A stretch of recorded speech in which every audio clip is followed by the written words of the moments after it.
Tell me what we have the day and night, have the songs we play, and the moments we stay, dreaming side by side, watching clouds go by,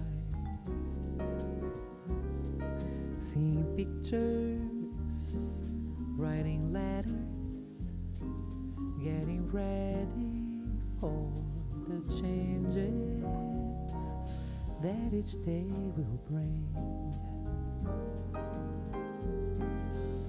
And just who we are, little paradise.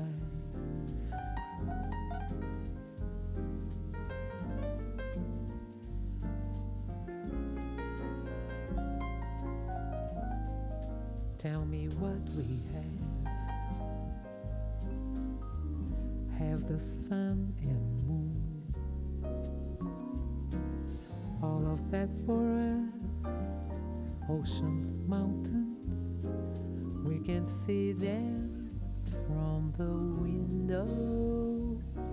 window of your eyes.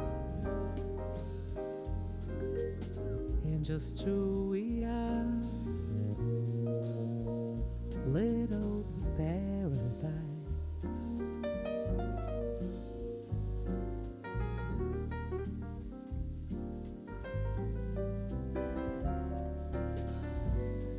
We'll cozy up, watch a movie, a bowl of goodies at our reach. The night may linger on in your arms, no need to speak.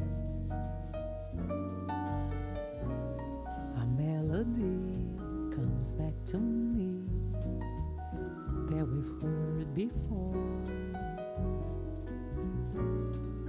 For all this time, our lives entwined in love. When I look in your eyes, I see the two of us,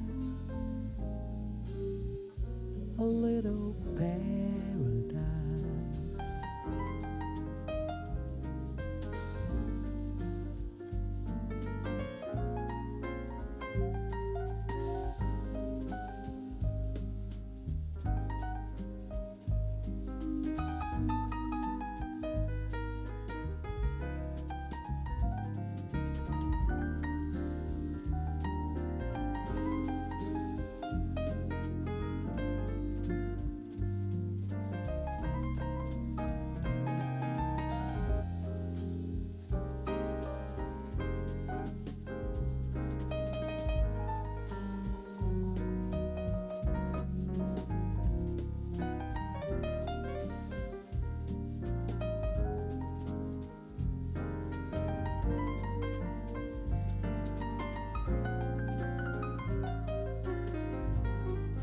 Tell me what we have the moon and stars, always music, all the love songs that many other hearts have spoken. It's a starry night, and just who we are, little paradise.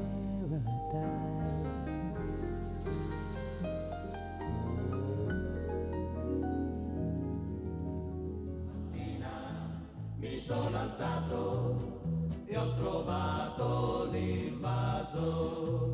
Oh partigiano, portami via. Oh bella ciao, bella ciao, bella ciao, ciao, ciao. Partigiano, portami via, che mi sento di morire. E se io muoio da partigiano.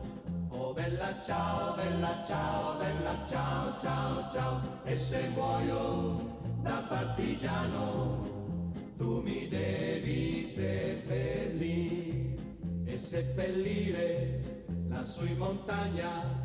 Oh bella ciao, bella ciao, bella ciao, ciao, ciao. Seppellire lassù in montagna, sotto l'ombra di un bel fior.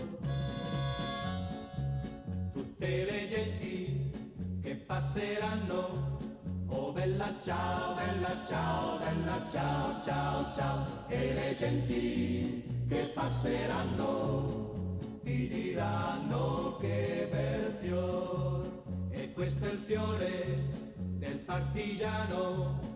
Oh bella ciao, bella ciao, bella ciao, ciao, ciao. Questo è il fiore del partigiano, morto per la libertà. Questo è il fiore del partigiano, morto per la libertà. Questo è il fiore del partigiano, morto per la libertà. Questo è il fiore del partigiano. Stamattina mi sono alzato, oh bella ciao, bella ciao, bella ciao, ciao, ciao. Stamattina mi sono alzato e ho trovato l'invaso. Oh partigiano, portami via. Oh bella ciao, bella ciao, bella ciao, ciao, ciao. Partigiano, portami via, che mi sento di morire. E se io muoio da partigiano, oh bella ciao, bella ciao, bella ciao, ciao, ciao. E se muoio da partigiano, tu mi devi seppellire e seppellire lassù in montagna. Oh bella ciao, bella ciao, bella ciao, ciao, ciao. Seppellire lassù in montagna, sotto l'ombra di un bel fior. Tutte le genti che passeranno, oh bella ciao, bella ciao, bella ciao, ciao, ciao. E le genti che passeranno ti diranno che bel fior. E questo è il fiore del partigiano. Oh bella ciao, bella ciao, bella ciao, ciao, ciao. Questo è il fiore del partigiano, morto per la libertà. Questo è il fiore del partigiano, morto per la libertà. Questo è il fiore del partigiano, morto per la libertà. Questo è il fiore del partigiano. Stamattina mi sono alzato, oh bella ciao, bella ciao, bella ciao, ciao, ciao. Stamattina mi sono alzato e ho trovato l'invaso. Oh partigiano, portami via. Oh bella ciao, bella ciao, bella ciao, ciao, ciao. Partigiano, portami via, che mi sento di morire. E se io muoio da partigiano, oh bella ciao, bella ciao, bella ciao, ciao, ciao. E se muoio da partigiano, tu mi devi seppellire e seppellire lassù in montagna. Oh bella ciao, bella ciao, bella ciao, ciao, ciao. Seppellire lassù in montagna, sotto l'ombra di un bel fior. Tutte le genti che passeranno, oh bella ciao, bella ciao, bella ciao, ciao, ciao. E le genti che passeranno ti diranno che bel fior. E questo è il fiore del partigiano. Oh bella ciao, bella ciao, bella ciao, ciao, ciao. Questo è il fiore del partigiano, morto per la libertà. Questo è il fiore del partigiano, morto per la libertà. Questo è il fiore del partigiano, morto per la libertà. Questo è il fiore. Perfect. Great. Well, thanks everyone for coming back so promptly. Is this thing on? I don't think it's on. Sorry. I'll just give it everyone. Last down. There you go. There we go. Thanks everyone. Thanks conference for coming back so quickly after lunch. So if it's okay, we might just start to take our seats. I think we have an ambitious agenda between now and 4:30 of 2 panels on the area of climate and inequality, and separately then we'll have a second panel starting after this at 3:15 on the issue of public services.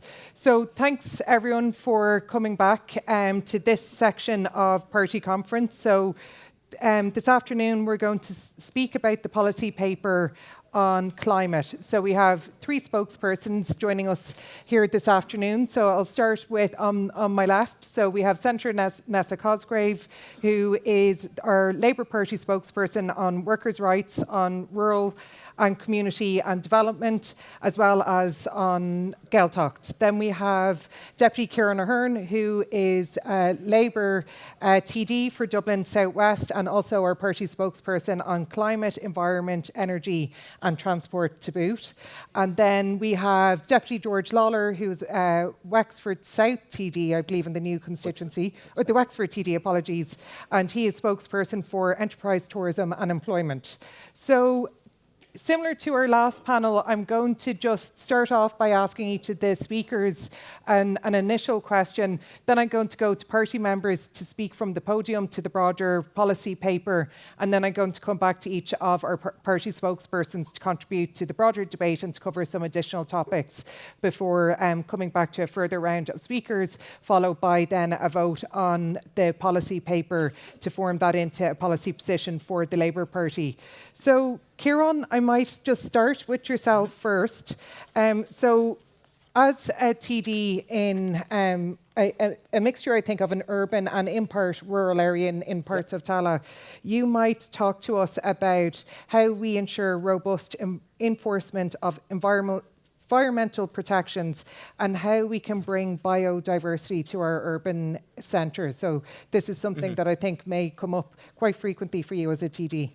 Yeah, it does. And I just like to say hello to everyone here today and thank you for coming. It's a big privilege. This is my first conference since being elected as a TD, so it's a huge honour. Yeah. Huge honour to represent the party, and I'm absolutely delighted to be spokesperson on climate, having taken over, I think, really from Ivana in the last stall. And so climate, actually, I mean, it covers absolutely everything, and we had a really great discussion here about housing policy just before lunch, as everyone knows. One little quibble I had with that brilliant discussion was that climate wasn't mentioned. And I think when we think about climate and our ambitions in this area, it doesn't necessarily need to be a standalone topic. It should just be by right inherent in everything we speak about when it comes to housing. And I know Conor talked about modern construction techniques and maybe sustainable communities and things like that. But that's it's an important part of the mix when it comes to housing, is to ensure and this is from an energy poverty point of view, that we retrofit homes, that we when we're constructing new homes, which is what the focus of the last panel was about, that they are up to a very high energy standard, and I know George is going to talk about that a little bit, and that we new homes are have the potential to have solar panels on the roof and all of that, and that should all be done at the point of construction rather than having to do it later on. But that's, I mean, unfortunately at the moment, housing is the obvious immediate crisis that's facing us as a country, but climate is the other one. And it's a bit of a slower burn, unfortunately, and it's having different effects on this country than it is in other parts of the globe. But we can see it. This is the existential crisis of our time, and we need to continue to keep the political pressure on it, because it is very clear in the current Dáil that there absolutely is no focus on climate from the current government. The Greens are out of government. They've been replaced with right-wing independents, many of whom are in some respect climate deniers, and the government's focus is just totally off the ball. It's really only ourselves and some of the other centre-left parties. The Scots Dems have raised it once. The Greens maybe have raised it once. No, the government do not speak about climate. It doesn't come into their discussions at all in the Dáil, and it's up to us now to kind of keep the pressure on. And we want to see, we've put together a really great position paper here, a discussion paper that I hope some of you have had the chance to look at. I'd like to pay tribute to Mary Murphy, who's put one of our new staff in Leinster House, who's put a huge amount of work into this. And it's a really impressive paper, but it places inequality and climate justice at the heart of what we're talking about as a party, and that's the way we want to keep it. Now, Lisa has asked me a direct question, so I better get onto that before my time runs out, if I can remember what it is. It's about enforcing environmental protections. One of the things that I've learned from serving on the Climate Committee in the Oireachtas is that we have very weak enforcement when it comes to environmental protections around the country, and we'll have seen this in George's constituency in Ladies Island Lake. We've seen that over the last 20 years, people have known that there's been a problem with nitrates and fertilizers flowing into that lake. Everyone's known about it. The EPA has done numerous reports on it. The County Council know about it. The Department of Agriculture know about it. But no one has taken any responsibility for doing anything about it. And that you have all these different agencies with overlapping responsibilities, but no coherent plan for fixing a serious problem like that. And now, so the Climate Committee we've tasked, we brought in those various bodies a number of months ago, and we've tasked them with coming together and trying to find a solution. But that was a very obvious environmental problem that people have known about for so long, and now it's going to take at least 20 years. If every, I mean, obviously there's a level of intensive dairy farming in the southeast and in that area in particular. If all of those farms stopped operating and everything, all fertilizers, all waste from farms and lands stopped going into Ladies Island Lake today, it would still take at least 20 years for that, for the biodiversity to be restored. It is an absolute dead lake. Nothing is able to survive there. So that's something that we, interagency cooperation and having someone to take actual responsibility for things is really, really important. And I mean, in terms of bringing biodiversity to our urban centres, that's something that we've been pushing as a party. Some of that is trying to we first of all want to bring people back into our urban centres and regenerate derelict buildings in our towns and urban centres, and then pedestrianise, make these places livable, make them enjoyable for people, put people before maybe cars and vehicles in our centres. Just bring in more greenery, public spaces, encourage active travel, cycling and walking, and to resource councils to do that and to continue to do that, because that pressure, that funding that has been going to councils over the last number of years is definitely under pressure, and we will be pushing for that to be continued. Great, thanks, Kieran. So, Nessa, I'll come to you next. You might just give us a broader view as to climate change and inequality generally, but you might also talk about, in your capacity as spokesperson for workers' rights, the idea of a just transition, what that means for workers and what it could look like. Yeah, thank you, Lisa. And like Kieran, I'm very proud to be representing here as a new-time elected senator as well. I'm very delighted. And I think more that, I suppose, like you said, that my spokesperson is on rural and community development, workers' rights and on Gaeltacht. And more than anything else, I think I raise in the Seanad is areas around climate and on unbalanced regional development. And this goes into the areas of about a just transition about jobs, because the lack of remote working, because of lack of transport facilities. It goes into the area about our connectivity between the Irish language and just want, and Mangan, I suppose, O'Mangan, just to give him a shout out that he has done so much for us, and August our Uachtaráin Nua, and about promoting the Irish language. And I think our connectivity between nature and the Irish language, people are really resonating with that now. And I think from a community development point of view, in regards to climate change or climate action, it is all focused on grassroots levels. And I think if we are going to have any impact, and if communities are going to be really listened to or really supported to make a transition to a just transition about climate action, communities have to be listened to and supports have to be put in from the grassroots level. And this, I suppose, this includes rural communities such as farmers and looking at intergenerational renewal, and that'd be part of the just transition into jobs. And I suppose having good jobs is the best way to reduce inequality. And we know that climate catastrophe or climate crisis, people that are poor and less well off are the ones that are most affected. And unless we are resourcing communities to be sustainable and to be resilient by the provision of locally good jobs, by the provision of transport facilities that people can actually work remotely, and legislation that will improve, make sure people work remotely, and that people are supported with training facilities in their own area and training opportunities and work opportunities in their own area, but also working with communities to say how we can respond as rural communities to climate and to climate by generating our own electricity, having community electricity measures, looking at, I know there's great schemes happening in Sligo at the moment in Sligo Leitrim.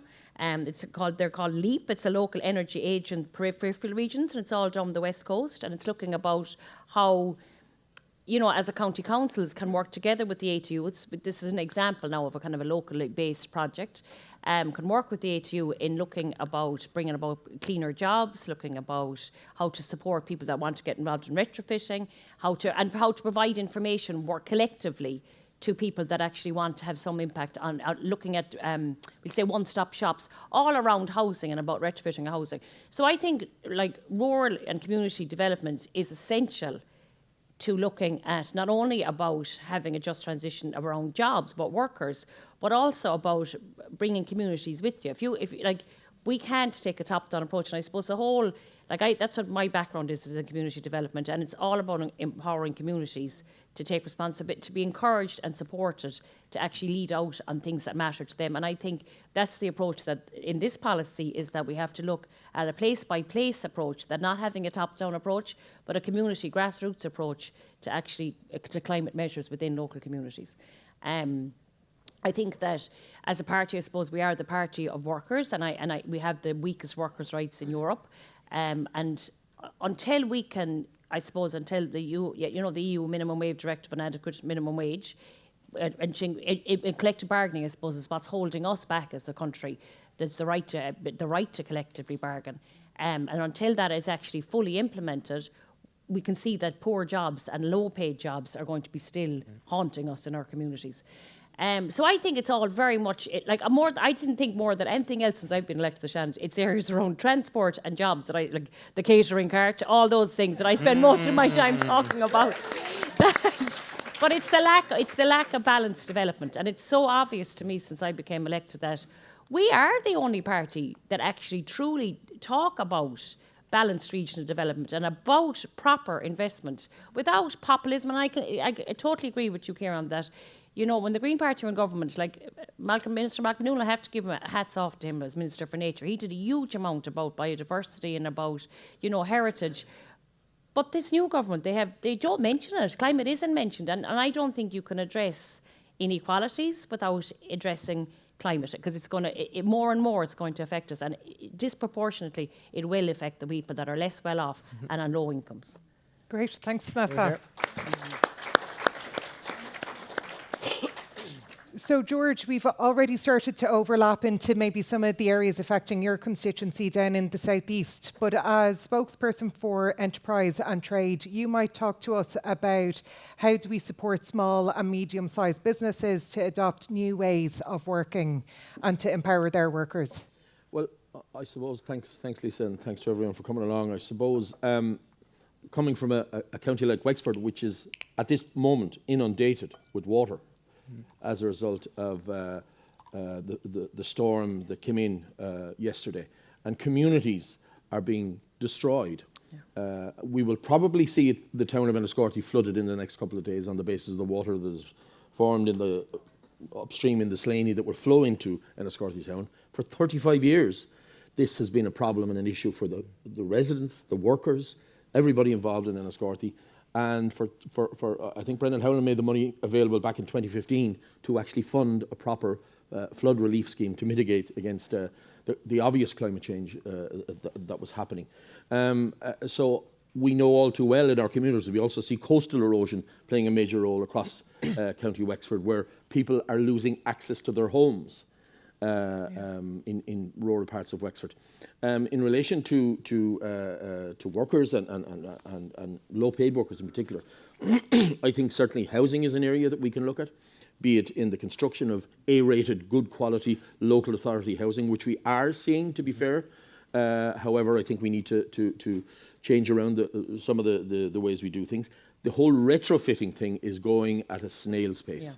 We see local authorities doing 10 and 15 houses a year, maybe 20 houses a year, which is absolutely ludicrous. We need to resource the construction, the people who are working in that area, and train people to ensure that we have effectively a department of retrofitting, which facilitates workers in that area.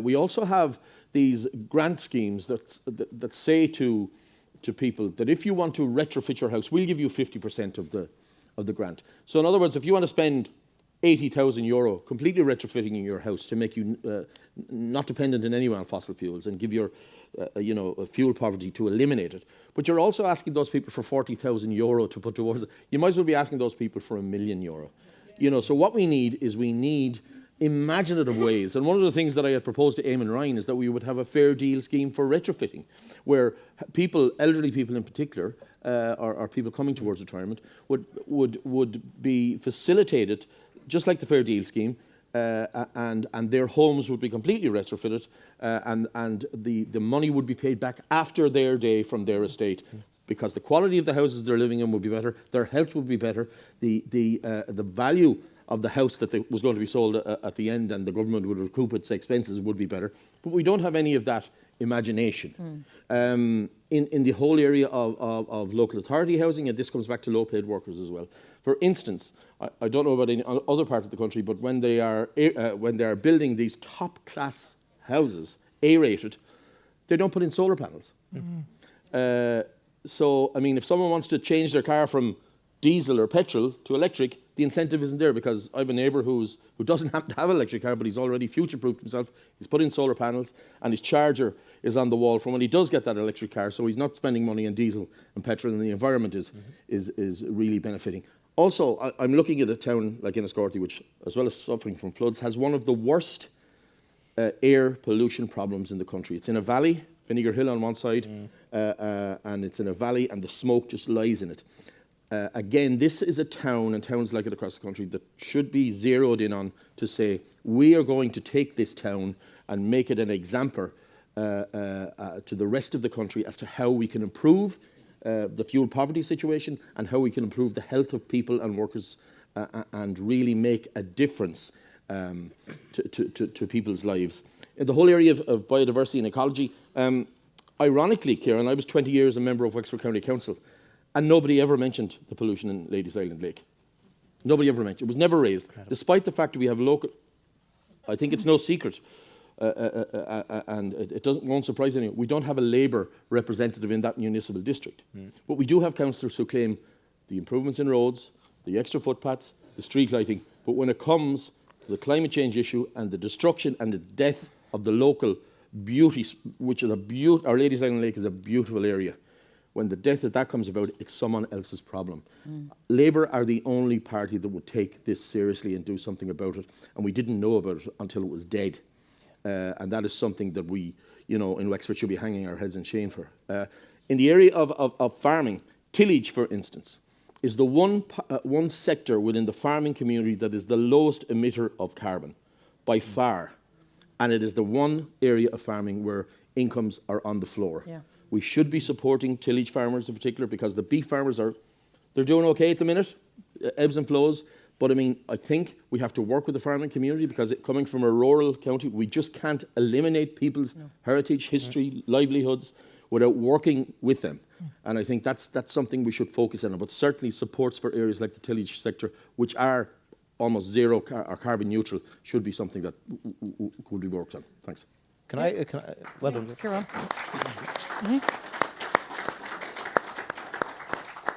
I thank George for his comments. I'd just like to come in on a couple of points that he made. One thing that one thing that businesses can do for their workers and for the climate is to facilitate remote work.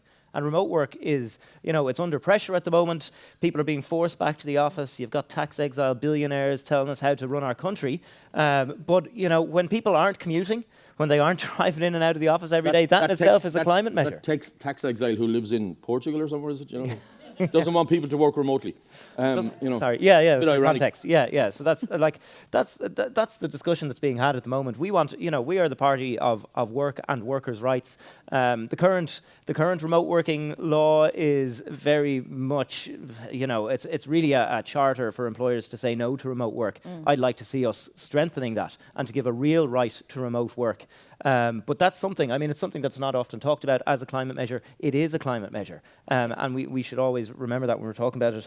And the other thing I'd just say, we're talking about a storm that's happening today. We're talking about climate resilience. That's on all of our minds at the moment. Ensuring that people can put solar panels and giving grants for batteries, for battery storage in people's homes is a really important part of climate resilience as well. And to allow homes to have some sort of kind of energy independence away from the grid. So if the grid goes down, you can still have some sort of power in your home. And actually another way of looking at that as well is EV cars. Electric vehicles have a role to play there as well. You may or may not know this, but you can run your house off your car in certain circumstances. So in Storm Ophelia, for example, some people were bringing their electric car into city centres or into town centres where electricity had been restored. We're charging up the car then and then bringing it home and using that to power their homes while they were waiting on the ESB lines to be repaired.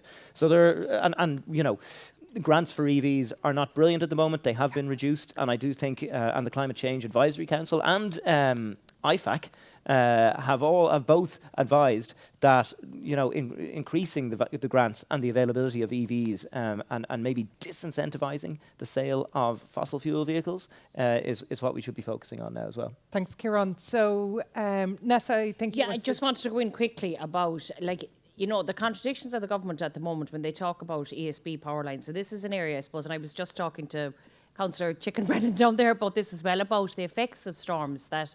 So, it's great to see that the new bill on the ESB infrastructure is going to be accelerated and, more money is going to be invested into it. So you have one department saying this, and on the other hand, another department, Michael Healy-Rae's department in forestry, is still insisting on planting trees under power lines. So, which causes absolute chaos in an area like where we are mostly affected.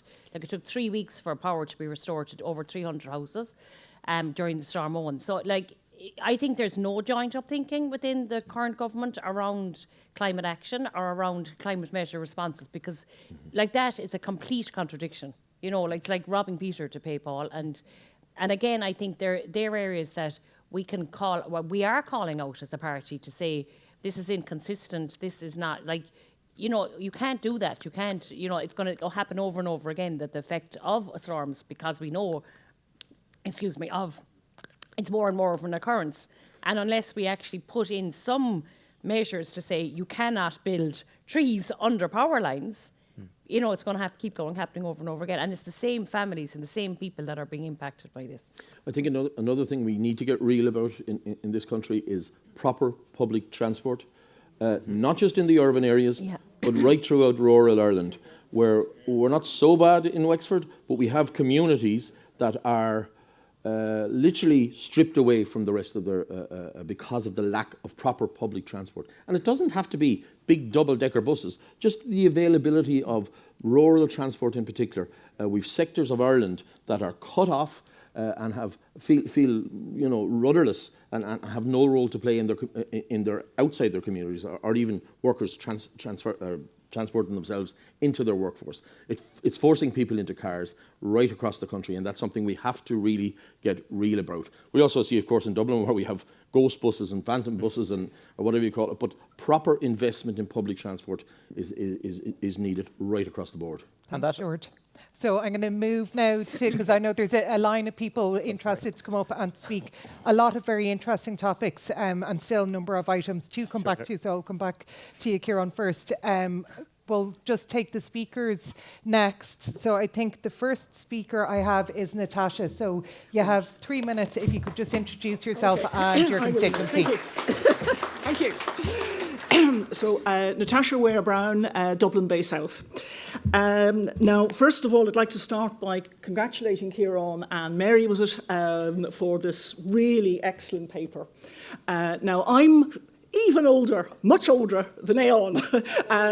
So my environmental interest in Ireland, in our country, started with the summer I spent with many other people camping out in a field in Wexford to stop the construction of a nuclear power plant. And that was like an amazing experience, and I learned such a lot, and I have been very, very much attached to all environmental issues ever since. So congratulations. However, before I get on to question 8, which is the main one I want to contribute on, and briefly passing before on about question 7, I'd like to suggest a reorganisation of the sections in the contribution.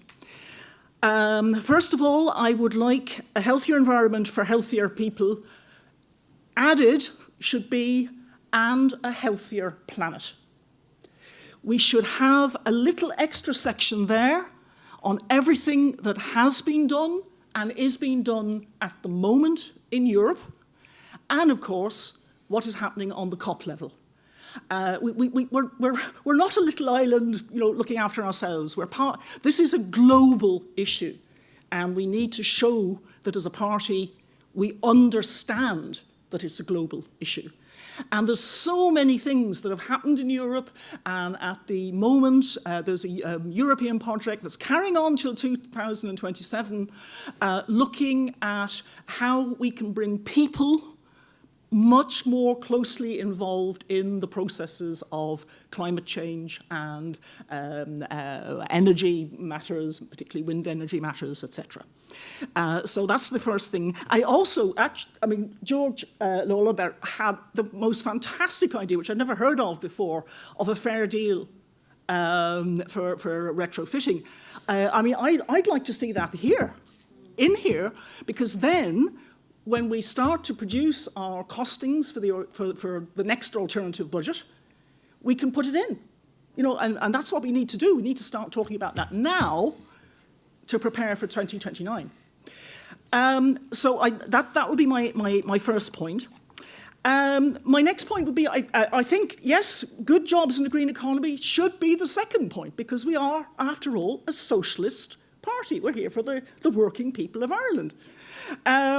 And why do I want that 2, and then to bring affordable, secure, clean energy down to 3, is because, in my mind, you must not separate the issues of affordable, secure, clean energy with that of biodiversity. The 2 need to be put together. Time, Speaker.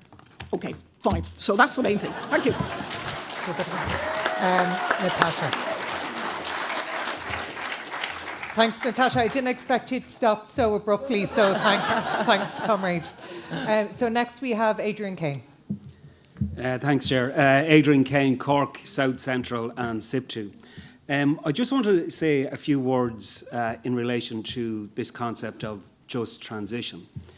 And undoubtedly, the existential crisis of our time is climate change. And the concept itself, which was home to the labour movement, was inserted into the preamble of the Paris Agreement in 2015, came from the trade union movement. I'd have to say, regrettably, and it was quite a radical concept because it tried to marry climate change to building a future for workers who were losing jobs as a result of carbon-dominated industries, for want of a better phrase. But as we can see, deindustrialization all over Europe and in America was the key catalyst for the rise of the far right. If you were to ask any Bord na Móna worker in the Midlands what they thought of just transition, you'd nearly get knocked down before you had it out of your mouth. And I have a long association with the Midlands, and originally from Kildare, but have represented Bord na Móna workers on and off for 30 years, and was involved in the negotiations of the closure. My first protest I was ever on was trying to prevent the closure of Lullymore Briquette Factory in 1989. And my last dealings was trying to say, or not trying to save it, but trying to get some sort of redundancy deal for the workers in Derrenlough. Now, we had a decision earlier this year by the government to privatise Bord na Móna recycling. And I want to talk about the practical ways in which we have to bring a concept like just transition to meaning something. And two things that I would say is that we have the most dysfunctional waste domestic collection service in the world.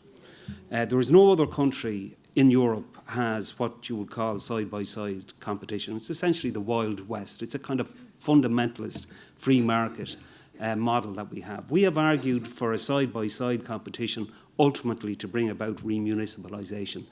The government, in its wisdom, privatised Bord na Móna Recycling, the only waste company that recognises trade unions for collective purposes. I've spent the last 10 years organising in this industry, and I've been run off sites. You're never allowed inside the door, and Tony Soprano would be quite at home in it. So we need to get to side-by-side competition. You can legislate for that. The regulator was well ahead of the government who has called for that in more recent weeks and recent months. That's about bringing good quality jobs. It's about decommodifying waste. So that's how you give practical effect to that. The other thing that I would say, and following on from what Nessa had said, you know, not everybody is all bad. And I was going to go back to another Kildare man, Charlie McCreevy, with regard to having a spatial strategy that works. And my hometown of Athy, I look at the public projects that have taken place there in the last 10 years, a public swimming pool, a new public library, and now there's the Shackleton Centre, which I think you should all go and visit. I'm sure Mark Wall might say something about that as well later on. Those key public projects are beginning to turn around the town. So it doesn't take an awful lot in terms of public investment that people come back to live and say, that's a good place to live. There are facilities there, then a decent restaurant starts opening and all that kind of thing. So we need to have a very pragmatic policy with regard to what we can do with public funding and public projects to bring back small town Ireland again. Thanks very much. Thanks, Adrian.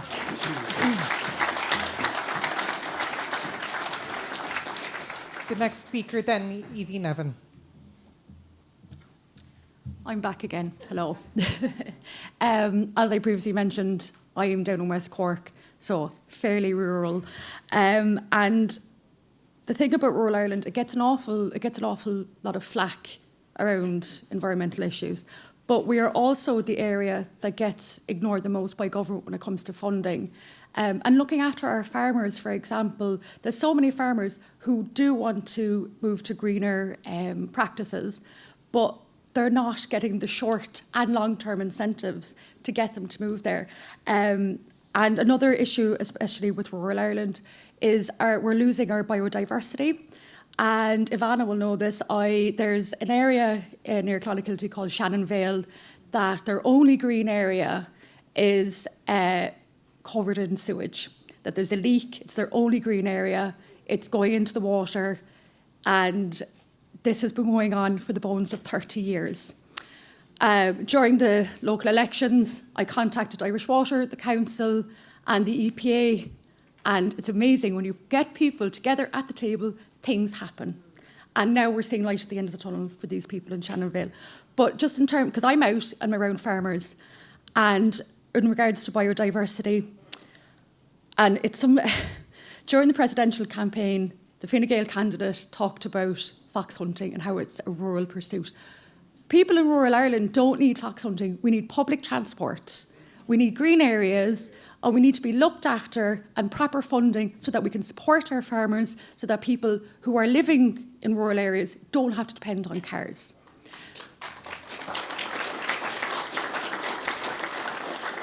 And just to also mention, just like George mentioned about flooding, Bantry, very, very in the heart of West Cork, has again gone through dreadful flooding. Businesses are struggling, even the farmers as well are at their wits' end. There's no plans for works to help Bantry until 2030, which begs the question, how many of our businesses are going to be left and how many of the homes are going to be left in Bantry? One thing we cannot do with government policy is around climate is we cannot procrastinate. We have to get on it now. There's no point pushing things down the line. Things are going to get worse. We're going to have children leaving the country because of the climate change, famines, droughts, wars over water. We can't do this. And my own children, when I ran for election, said the big issue is the environment, because I'm not going to be left with the mess your generation and the generations before you made.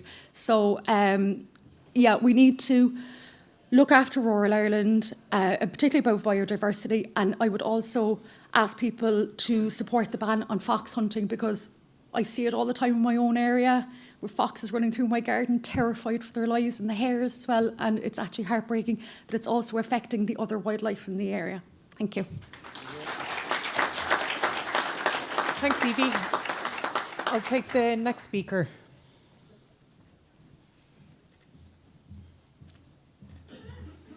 Hi everyone, my name is John O'Regan and I'm here from Cork South Central. I'm delighted to be having this climate discussion today and recognising its importance as a potential climate catastrophe is being pursued in Cork Harbour in the shape of an incinerator.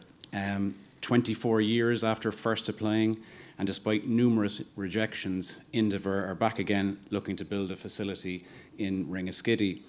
And the kicker is that presently the 2 air quality monitors in the area that are monitored by the EPA are offline, one since 2023 and one since last October. The Ringaskiddy one is apparently being reconfigured, but I've not been able to get an answer or any date for the Carrigaline monitor to be put back in place. The deadline for submissions on this incinerator is this Monday, and hopefully sense will prevail on this issue. But it has been absolutely fantastic to feel the solidarity of the Labour Party and our commitment to climate action in the shape of my colleague Laura Harman and Peter Horgan in the area, along with everybody else who we have been working with as we fight against this incinerator. And we will not accept this building of this facility to pollute the beauty that we have in Cork Harbour. Thank you very much.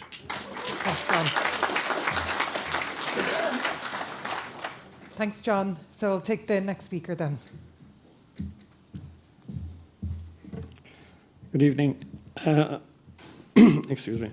I just want to speak on we're talking about the environment and in farming, and George was saying where farming is at the moment and how the beefmen are doing well and all that.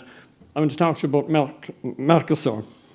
Now, Mercosur is being promoted as a means of bringing in cheaper food. That cheaper food is coming at a cost to workers in our constituency in Cork South and Cork North Central. Mallow Town had lost in 2016, lost the other sugar company factory, lost 2,000 jobs in it.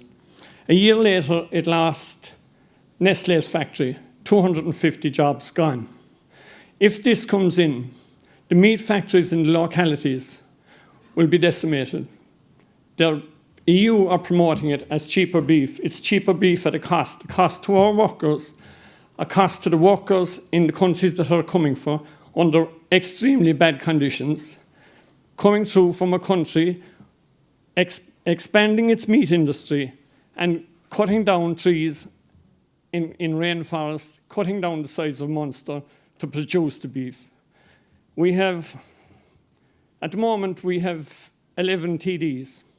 33% of those TDs are rural TDs. Those TDs are under pressure from their electorate because they are rural communities. And we need to be careful. I hope we'll be 33% or 50% of a lot bigger number of TDs. But the rural community can provide 33%, and as I say, 50%. But we need to be very careful on how we handle them. There are issues, Mercosur, the rural community where I was privileged, excuse me, to be Director of Elections for the youngest TD in the Dáil, Owen Kenny. Now, his vote is almost totally rural. And I can assure you, if you go back and if we overdo it on the rural people, we'll get our answer. The next time we go knocking on doors, you'll be told, sorry, no, you're going too far. Our leader said this morning that we're a very democratic centre-left party. Centre-left is what it has been. I'm involved since 1973.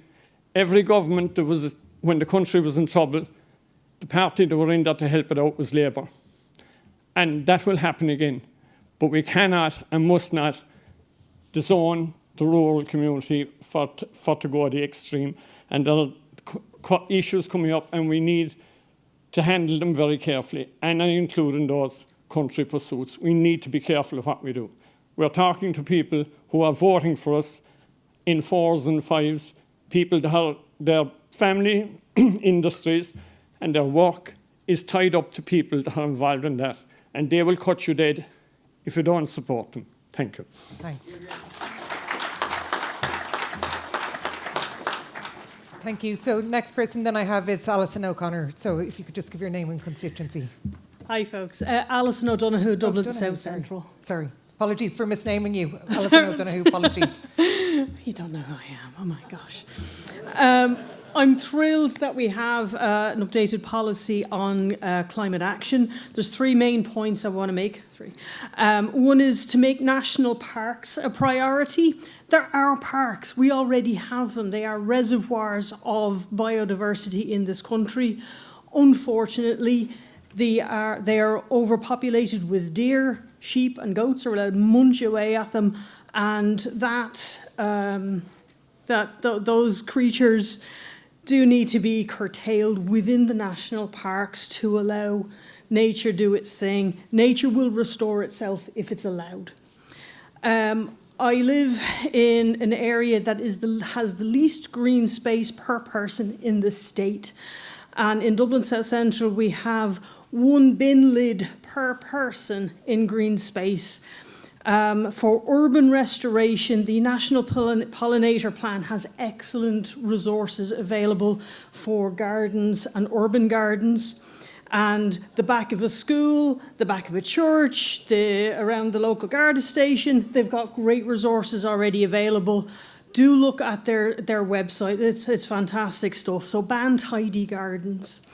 I'd also say support community groups who are already doing their best in urban areas trying to support nature. The grant applications of 500 quid or 1,000 quid, they're overly bureaucratic for the amount of money that's there. So a little bit of help from local authorities would be really great. On paving over gardens, I would like to see guidelines on people are paving over gardens because they want somewhere to park their car because they don't have access to public transport, or if they do, they don't want to access public transport for whatever reason.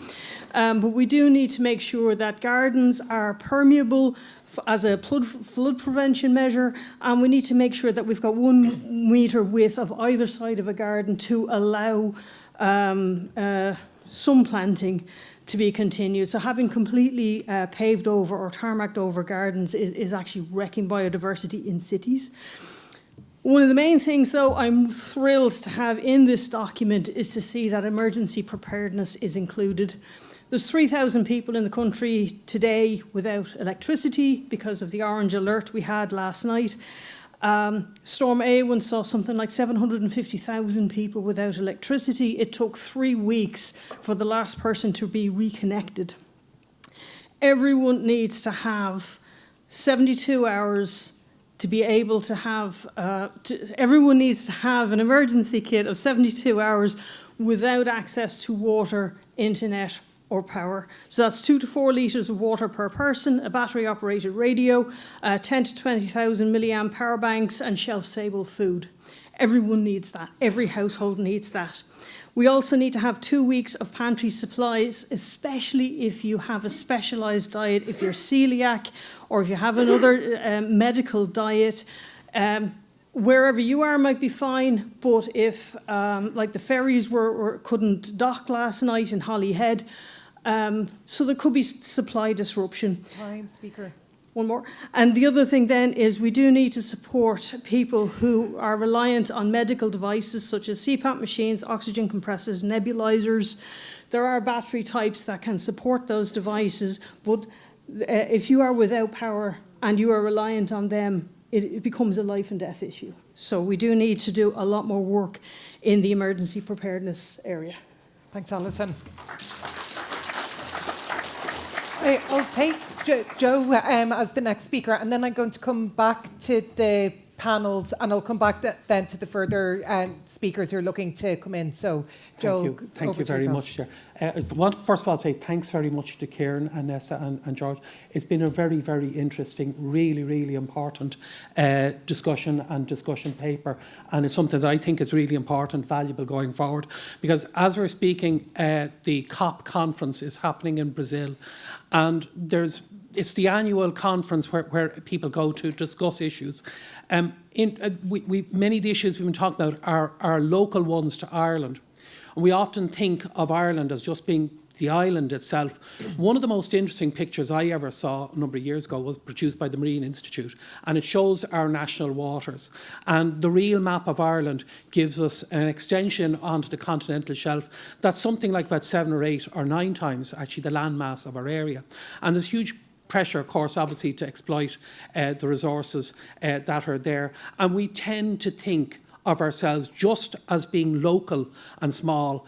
But in actual fact, as a country, we have the enormous potential to punch above our weight. Because at the conference, Europe, in particular, the Commission, is now starting, I feel, to roll back on the commitments that they gave at previous COP conferences.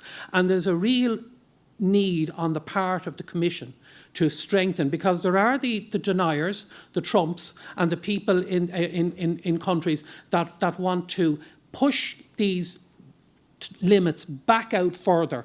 And the reality is that by 2030, and it looks like we are now going to overshoot the target of managing the temperature increase by 2 degrees.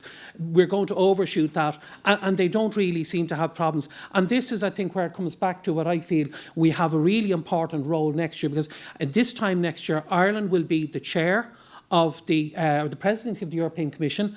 And if it's one thing that we should push, and I would ask that you would push in the Dáil, is drive the government in the direction to drive European policy to a more progressive position, to where we can come back and try and hit some, or certainly mitigate the worst excesses of Trumpian denierism that is going to destroy this planet. Thank you very much.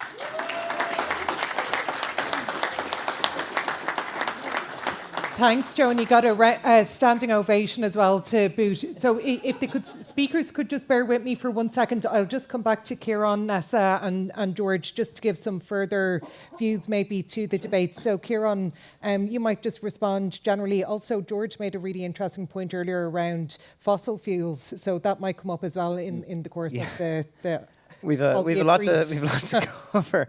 I mean, thanks to all the speakers who came up, really great. Joe and Natasha were kind of reminding us that this is a global issue, not just an Ireland issue. And sometimes we don't think about this enough through the frame of this is something that Ireland can do from an international development aid perspective, is reducing our own emissions.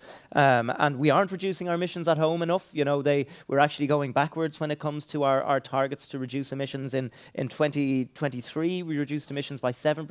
In 2024, it was only 2%. So we have a severe problem there, and we are going to miss our targets almost by 50% by our 2030 targets. We're only going to hit 23% emission reductions if the government continues on its current course, as opposed to the 51% that they have promised to hit.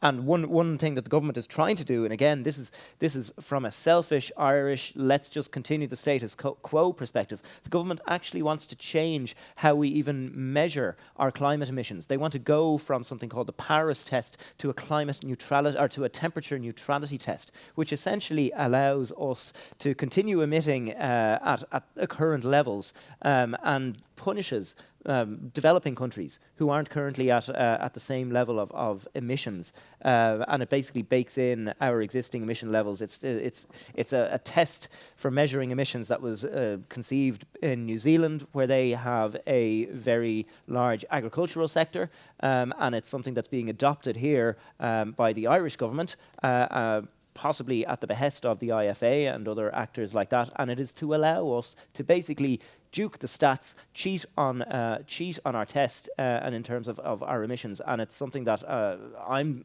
certainly pushing back on really, really strongly as part of the climate change, the Oireachtas Climate Committee.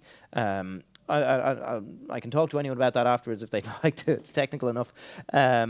Adrian mentioned Bord na Móna Recycling, and we were very proud to support the campaign with the workers there to try and keep that company from being privatised and being sold off. Unfortunately, it wasn't done. It was, as Adrian said, that was the last recycling company that was in state control, and we do want to see the remunicipalisation of all our waste services. Maria Sherlock, TD, has been doing a huge amount of work on that in her area, and we will continue to fight for that. But that was a serious backward step again this year, and the Minister did nothing to intervene on that at all. Evie mentioned pollution, and again in Cork we had, from a biodiversity perspective, we had the huge loss of over 40,000 fish in the Blackwater River, which you'll all be familiar with, again this year. And that seems to us to be down to a lack of enforcement, right? So we understand that there have been pollutants let into that river, again, consistently over a period of years. There have been businesses operating in that area who have been fined, but the fines are minimal. They don't escalate if you're a repeat offender. There's nothing like that. So we do need to be much more serious about how we enforce when polluters make huge mistakes like that. We talked, she also was talking about public transport, and George had mentioned public transport earlier in rural areas. And yes, that's something we really need to focus on. The rural link buses have been a big success of the previous government. We want to see them rolled out further. One big conversation we need to have as a country is about our land use. And there is a land use review that has been commissioned by the Department of Housing, Department of Environment, and the Department of Agriculture, and that is sitting on the it's sitting on various ministers' desks at the moment. They're almost afraid to release it. And this is a strategic look at how we use our land around the country. We don't do that. What land do we allocate for parklands, like Alison was talking about? What land do we designate for agriculture? What types of agriculture? And what do we designate for housing, for urban regeneration? I mean, we have just approached our whole planning and development in this country on a completely ad hoc basis for far too long. So we have urban sprawl, we have one-off rural housing, which makes it almost impossible to put in proper public transport because you don't have the population density. We want to be encouraging people to live in our towns and cities and having clusters of population so that it can have the density to support proper public transport, because without that we're on a hiding to nothing. We will continue to make the same mistakes. We won't be able to provide the right services around the country for everyone, to allow people to leave their cars at home and to take more sustainable modes of transport, which we know people want to take.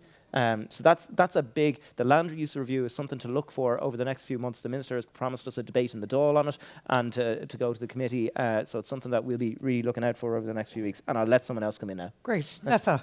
Yep, thanks, Kieran. I think I wanted to come in about public transport again, about like local link, says in my area. Is the success of the local link is incredible. It's one of the main requests that I get is about to increase the services in the area, to not only include new routes, but to increase the frequency of the service as well.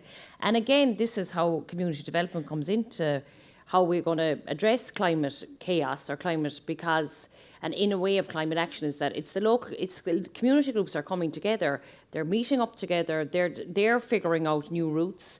But again, but all the time you're up against a brick wall, and I think, like even things like I'm lucky enough to be on the transport committee, but even things like basic things about school transport, why everyone that is going to school can't get a school pass and go on any bus they want is beyond me. That they just, rather than have it, could be a very simple measure incorporated with the local links.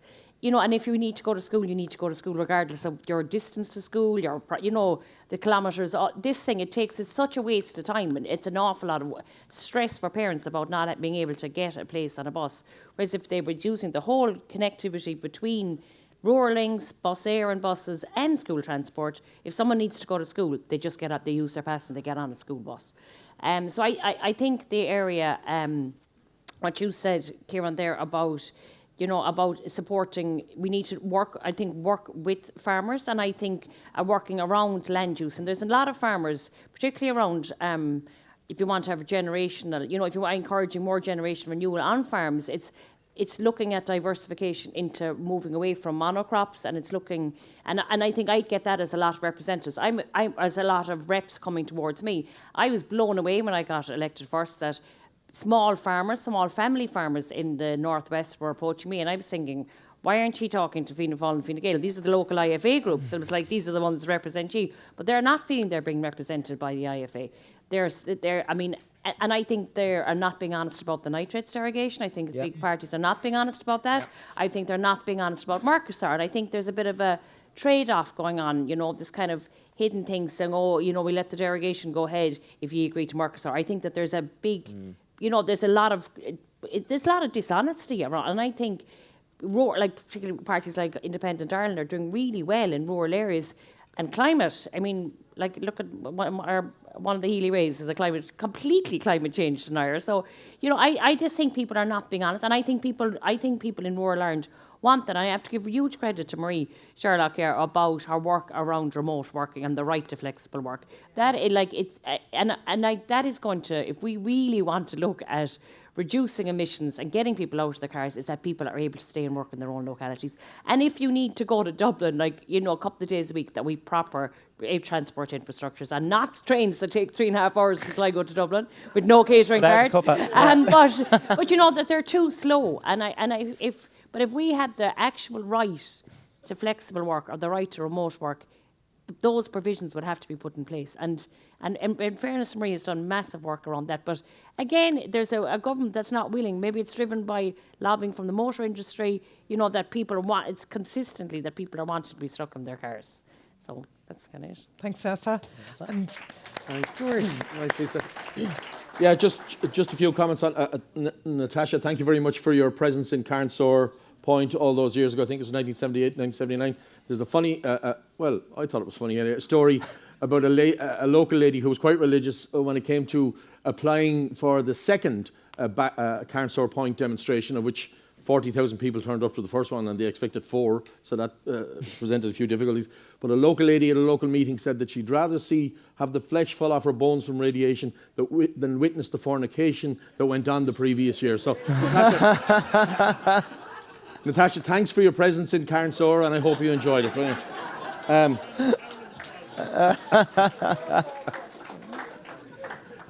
Deputy Howland, former Deputy Howland, will verify that meeting because he was present.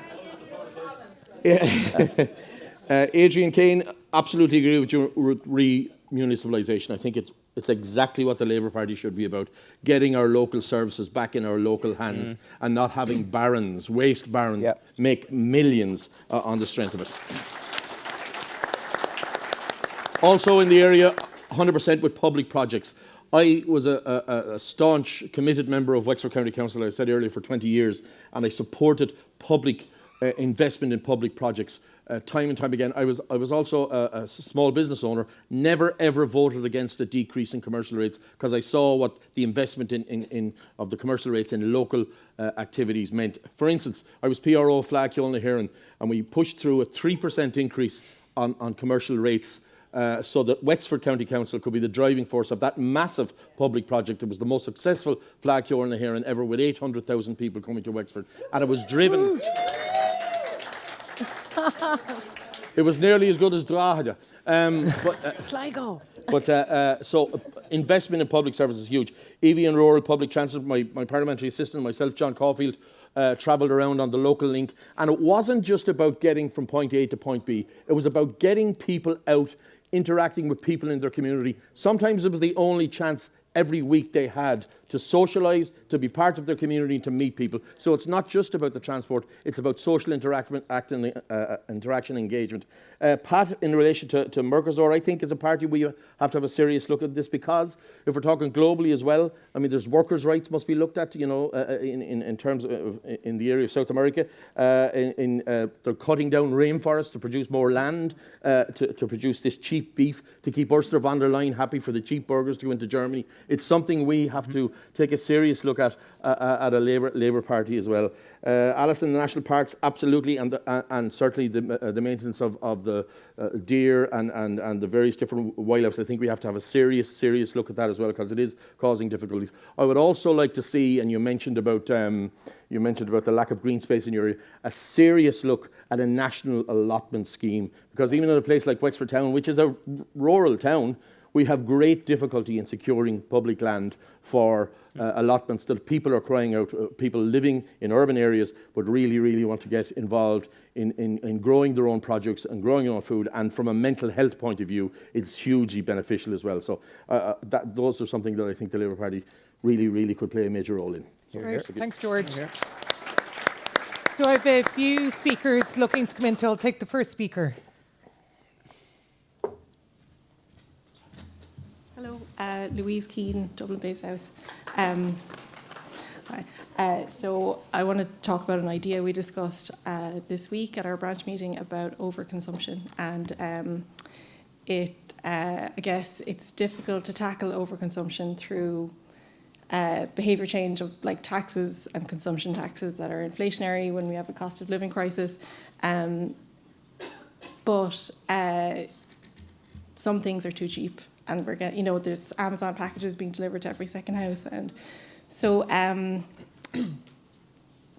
we figured that there's a difference between some of the products and things that you need to buy that contribute to your standard of living, and the things that are being overconsumed. And one of the things that differentiates those two things is advertising. So an idea to tackle overconsumption could be an excise tax on advertising, because, I mean, if you hold an apple in your hand and the cost of that production, the cost to get it there, bears a direct relationship to the value of what you're holding in your hand. But maybe a pair of like branded runners or a Snickers bar doesn't hold more intrinsic value than the unbranded version. The value is in the advertising, the manufacturing of consumer desire, and that we talk about broadening the tax base, and consumption taxes are hard, but advertising is one thing that differentiates between discretionary spending and quality of life spending. So, I mean, I think, it would bring in money for the Exchequer. It is a very progressive tax. It communicates that we are able to make difficult decisions about putting the prices up of some things that people won't like, but we know what's important, which is the things that are not advertised, and that was just an idea that we thought was worth bringing up for. Yeah. Okay. Thanks. Thanks, Louise, and well done. So next we have Councillor Darragh Moriarty. Darren Moriarty, Dublin South Central. Yeah, no, just look, a huge amount has been discussed already, so I don't want to take up more time, but I just think the urban piece, the fact that we do have a lot of our elected representatives in cities and big towns around the country, I do think there's a real need for local climate leadership on particular issues, particularly interventions to make our roads safer for pedestrians and cyclists. I think if I think of my own area in Dublin City Council, there was an intervention, a very simple intervention to give buses more priority to clean up a junction. It's a very busy junction where Lewis crosses and there's traffic and there's 4 different roads coming into it. And a non-statutory consultation report, endless rounds of consultation with communities, 18 months to have a report come back with feedback and recommendations for the most basic intervention to make a road safe for people to walk safely and cycle safely. And I think we do need to tackle that type of delay tactics that are being deployed by some communities and by some politicians who are completely and utterly disingenuous when they talk to local communities by telling them, you know, we'll kick this down the road, we'll get them back for consultation, we'll give feedback and we'll slow everything down. And meanwhile, the planet's burning. And meanwhile, we have a Taoiseach saying we're going to dispense and drop some of the climate projects because they're too polarising. They're too difficult for us to actually negotiate with communities. And then he goes off the COP and he tells the world and lectures the world about climate leadership, but he won't show leadership here at home. So I think we as a Labour Party, we as a progressive red-green party need to be occupying that space. I think, you know, the Greens came roaring back in 2019-20. They're down now. They're going to come roaring back again. And I think we, as a party of the centre-left, need to be watching that climate space. And I want to commend Kieran. I want to commend other colleagues in the Labour Party. I want to commend Mary and the others who are involved in putting this report together. And the last thing I want to say is just to commend my own comrade in Dublin South Central, Alison O'Donoghue, who was, you know, you saw how passionate she was and the amount of detail that she goes into. But she really is people like that on the ground in communities. She's involved in community cleanup. She's involved in biodiversity efforts on the ground. There's people like that that will make the changes that we need. And we need to support them in local authority and central government. Thanks very much. Thanks, Tara. And I think the final speaker, James Kearney. That's going to be the final one, but sure, Grant. James Kearney, Hugh Nevin Branch. One of just 30 seconds. Previous document policy papers for the Labour Party on this issue in particular have included parts of a national repair company or a national recycling company. And I do think, while there's cursory mention to circular economy pieces in it, I think it's something that we really should be championing as well, because among other things, fast fashion is one of the biggest polluters in whatever the world, definitely in Ireland in any case, the likes of Shein branches, or it was mentioned by Louise earlier about Amazon packages, things like this, that people simply just buy, don't use too much, and then it just goes into landfill. And in that, with repair companies, recycling companies, it can bring down price for people, it can make it more accessible, more affordable. And if we think that clothes and fashion is not important, let's remember it was Jim Kemmy who brought down a government over the price of children's shoes. Thank you very much. Thanks, James. So before going to a vote on the policy paper, I'll just give a brief last chance for our panellists to respond. So I might go in reverse order if that's okay. So George, I'll start with yourself. Thanks, Lisa. Louise, in relation to overconsumption and the amount of people who I think there's another element to it as well that would be beneficial. The amount of people who give out about the vacant properties in our commercial parts of our towns, shops and retail outlets that have closed.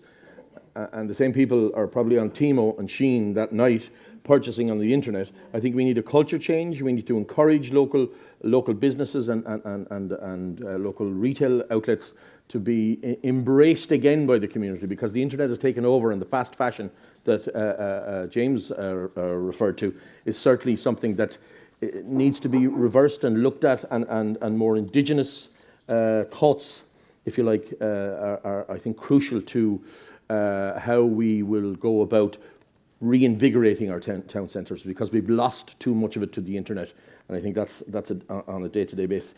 Dara, in relation to active travel, we have and road safety, we have quite a deal of active travel units happening in Wexford. An awful lot of money being spent on it, I think, and I have argued that, you know, we could be getting more for pound for our bounce for our pound, our book, if we went about it a different way. There's also very much an urban focus on it. So villages just outside, say, Wexford Town, which I believe would benefit greatly from a cycle and a path scheme, are excluded because the policy sort of dictates that it must take place in urban areas. I think if we could look at that again and promote active travel, linking urban villages with both cycle routes and footpaths and lighting, I think would be very, very beneficial. And I wholeheartedly agree with James in relation to the National Repair scheme. I think it's imaginative, and it's something that we would certainly as a party could embrace and capture the imagination of the voter as well. Thank you. Thanks, George. So, Nessa. Yep, and I think wasn't Rebecca Moyle? Didn't Senator Rebecca Moyle bring in legislation at one stage about fast fashion, about a national repair scheme? And I think young people in particular are more driven, by Vinted and Depop, but that people are a lot more conscious of that fast fashion, how they affect it, having direct correlation with the effect it's having on the environment. But I think I just want to go, I think as a party that we're in a position that we are represented right throughout the country, and I think, we are very clear on our focus on public transport, on sustainable transport, and about balanced regional development. And I think that there's really cracks in other parties' policies around farming, around use of land, and around climate. And I think, the fact that we are the only party that are opposed to the importation of LNG, which is a huge area which is a huge issue in my area, overforestation in certain areas on bad land, overforestation of sick to spruce. They're all real concerns that people have in different pockets around, and we can see the effects, I suppose, we say the storms, the climate change is having on that. And I think it's, this policy is fantastic that we're really zoning in and we're being very honest about it. So I think it's fantastic. I hope people will support it. I just want to give a big shout out to John Feely. It's his 80th birthday. He's a big comrade. Hey. I don't know where he is. Great, Nessa, and happy birthday to John. He's up the front in case anyone wants to wish him well wishes afterwards. So, last speaker then is Kieran. Thanks, Lisa. So just one point that we never got back to John in relation to Cork Harbour, the incinerator. Obviously, that ties into what James and Louise were saying about reducing consumption, about reducing our amount of waste. We are running out of space in our dumps around the country. So incinerators are, in some respects, the future. But we need to obviously prioritise recycling and getting things into our brown bins as well. And one other thing about Cork Harbour is that is the proposed location, as we understand it, for the state's strategic LNG reserve, which is something that we do not support. We're completely opposed to it. The government has recently overturned its previous ban on the importation of fracked gas, and this is something that the government are trying to tell us they need for strategic energy security and things like that. We don't buy it. We think they can do things otherwise with more interconnectors and things like that to Europe. But this is that strategic LNG floating gas reserve is going to be placed in Cork Harbour. So that's something that you guys need to be really, really aware of as well. Dara mentioned bus priority and safety on our roads. That's something that's a big priority of mine. I've been championing a default urban speed limit of 30 kilometres an hour.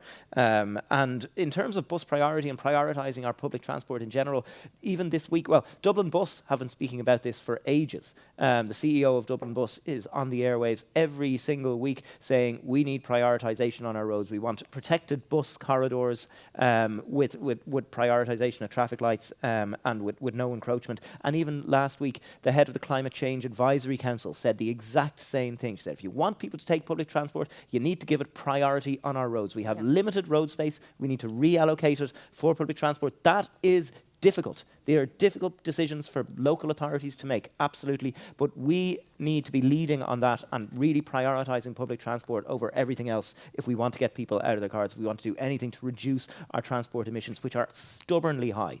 Absolutely stubbornly high. We have to fundamentally change how we look at how we get around this country. Anyway, that's it. Thanks, Thank you all. So just the final part of this panel is now to put the policy paper to conference floor for a vote to take place on endorsing the policy paper on climate change and equality, which in turn then will legitimise the paper as policy within the party. So there was, again, like the last panel, no dispute as to any elements of it, so I'm just going to put the policy paper in its entirety to the conference floor for a vote on. So by show of delegate cards, those in favour of the policy paper. That's great, thank you. Those against? And any abstentions? Great, so the policy paper has been unanimously endorsed by party conference. So thank you all. Give climate change I'd the like red card. to thank George, to Kieran and Tanessa for their time and for their contributions. And if comrades could stay put in the room, we're going to move really quickly to the next panel, which I think is one of the most exciting areas on public services, genuinely, and it shows the difference between what the Labour Party fundamentally believes in. So we've Marie Sherlock, Owen Kenny and Mark Wall who are going to join me then to discuss that. Thanks. Thank you. Thanks a million.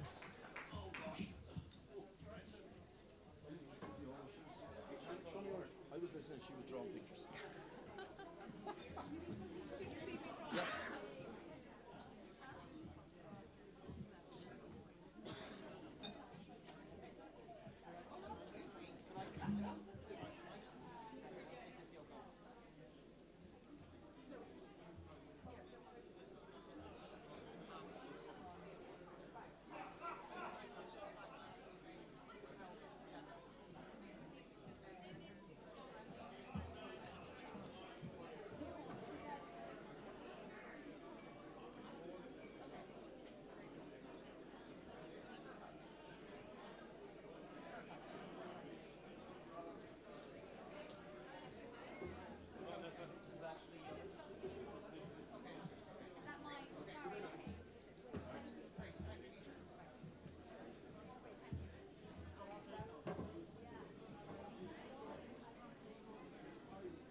I'll disagree with you, Mark. It's Owen Kenny for leader, and that would be very good. I'm telling you, yeah. Great. Great, thanks everyone. So we're just going to move on to the last panel, which is the panel discussion on public services, again supported by the policy paper provided outside of the conference room. Just one thing to note, there is currently an event going on with Labour Intercultural in the Dromineer Suite, and then after this session there's going to be a pop-up Gaeltacht for members to attend. So just in starting off this last panel discussion, I'll just introduce the panel. So we have Deputy Owen Kenny, who is the party spokesperson on education and youth. We have Deputy Marie Sherlock, who is the party spokesperson on health. And then we have Deputy Mark Wall, who's the party spokesperson on social protection, children and equality. So a very interesting discussion that we're going to have over the next hour and a quarter. So I'm just going to ask each speaker just to give an overview as to some of the items referred to within this document on public services. And I think it's a very ambitious agenda and it very much comes to the core of the party in terms of what we believe. So, Owen, I might just ask you first just to respond generally, if that's okay. Yeah, thanks very much, Lisa. First is perhaps never the best, but I suppose in the brief of education and youth, there's, I think it's one of the most important aspects to public services across the country. And I suppose we're having significant difficulties in education right now, and that have been systemic issues in education for a very long time that I don't think government have tackled for many, many years now. And we would have saw that particularly last year in relation to the sleeping out of parents for children with additional needs. And, you know, the fact that it had come to a stage where children, or parents with children with additional needs, had to sleep outside the Department of Education just to get an ordinary school place for their child. And that's just an ordinary school place. That's not even just an appropriate school place. And what I mean by appropriate, I suppose, is, you know, coming from a teaching background, I'm absolutely well aware of some of the situations that lots of students have been in. And I suppose specifically, you know, children with special educational needs being in a mainstream environment when they actually should be in a special educational needs setting. But the reason they're in the mainstream environment is they just cannot get access to a special educational needs setting in their own area. And, you know, we saw the establishment of 5 new special schools last year across the country, but like it simply isn't enough for the amount of children that are now presenting with needs. And, you know, something that was actually brought to my attention, which was actually quite disgusting, was, you know, like there seems to be, and it's a member of Parliament that actually brought it to our attention, that, you know, what are the causes of autism? And the same deputy referred to a number of things that could possibly have been a cause of autism. And the public anger when he spoke on the issue was absolutely immense. And the reason we're seeing more children presenting with needs is because we have the services available now to find out exactly the needs of a child.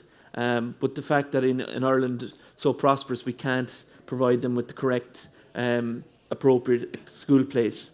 And that's something that is actually quite personal to me. I think special education needs is such a personalised aspect to politics and to public services.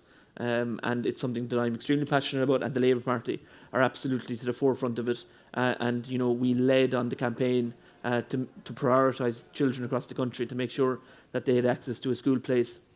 And I'm going to focus in specifically, of course, on education. I'll leave Mark and Marie do their own on their own briefs. Like this year as well, we had protests by force in relation to school secretaries and caretakers across the country. Like, my grandmother is a school secretary for the last 30 years, and my grandmother will retire without an occupational pension, albeit the fact that she has been a public servant all of her life, you know, close enough to all of her life. And I think that's the difficulty that so many people across this country face. And, you know, it's the backbone of school environments that are often the ones who get ignored. And I've seen that even from my own perspective of, you know, the secretary or the caretaker is the first person you go to in a school environment if there's something wrong. You don't necessarily go to the school principal. They're the people who are the front house and they're meeting the parents. Like, I would say the school secretary has met, when I was teaching anyway, met far more parents than I ever met, even though I was the one receiving the pension after I retired and they weren't. Yeah. Like, that's completely wrong. And the Labour Party absolutely led. I believe fundamentally that we were the main political party that led and advocated on behalf of those secretaries, and we'll continue to do that because they still have not received an opportunity to receive a pension once they retire. And there's a number of things in here in the policy paper, and like I think more long-term planning and multi-annual funding for the school system is directly affecting children, in particular with children with additional needs. And then I suppose it says here in terms of affordability, we had it all debate last week in relation to the affordability of school uniforms. Like, school uniforms are a basic need for a child. I believe in school uniforms. I think they are a great leveller in terms of children who attend school, no matter how prosperous you are or not. But I have fundamentally believed that there needs to be a universal back-to-school clothing and footwear allowance, and that's party policy. And I would ask members in particular to support that party policy, because a school uniform or a piece of clothing shouldn't be a barrier for a child to go to education. And we all know it ourselves. If a child is going to school without a piece of clothing that the next child sitting next to them has, it naturally places a barrier between both children there. So I think both effective and affordable within the party policy on relation to education in particular and public education is extremely important. And I think, over the last number of years, the Labour Party in particular, Aon as well, we've had such a particular focus on education. And, being the party of education, we really need to make a fundamental belief to people out there that, albeit the fact I don't believe right now primary and secondary level education is free. I think it's something that government constantly spout about, that we have free education, but we still have voluntary contributions, we still have school uniform costs, we still have transition year students paying €700 for a school tour every year. We don't have free education in this country, and it's something we fundamentally believe in. So I'd ask members to support this public education policy. Thanks, Owen. And one of the things I thought during the school secretary dispute that was so impressive was the video you had with your granny. Yeah. And I thought it very much crossed the generational divide and demonstrated the Labour Party and your understanding, but the Labour Party's understanding of the issues affecting everyday ordinary workers. So it was a great video, and really got a lot of traction. My brother's here with me, and I bet you my brother will tell you how hard it was to get my grandmother to do that video. But I told her it's about money at the end of the day, so she hopped into the video immediately. No, not necessarily, but I just think, as you said, the generational divide there. The fact that someone has worked in a public school for 30 years, has given public service for 30 years, and is not allowed access to an occupational pension. When I went into school every single day, and I know many of my colleagues would have been the same, we would never have treated a secretary or caretaker differently. So why do the state? And that's the fundamental question. Thanks, Owen. So, Marie, you have no easy task in front of you, being the spokesperson on the issue of health, a really broad area with a lot of difficulties. But I think the woman who could take on the monk and win is well capable of dealing with this topic. Well, Lisa, before I talk about public services, can I just say it is really wonderful to see the fantastic turnout here in Limerick today, and also that each of our three panels today have members who are newly elected. So whether we're councillors to TDs, senators to TDs, or to MEPs, so it's really wonderful in terms of seeing that for the party.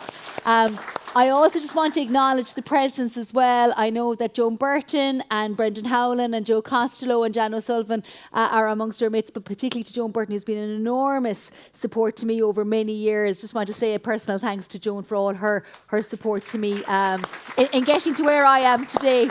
But look, I think, we're talking about public services today, and, I always feel a bit funny about the phrase public services, because while, of course, we in the Labour Party knows what it means, not everybody out there thinks about, public services. They think about, the health system, the education system, public transport, our local authorities.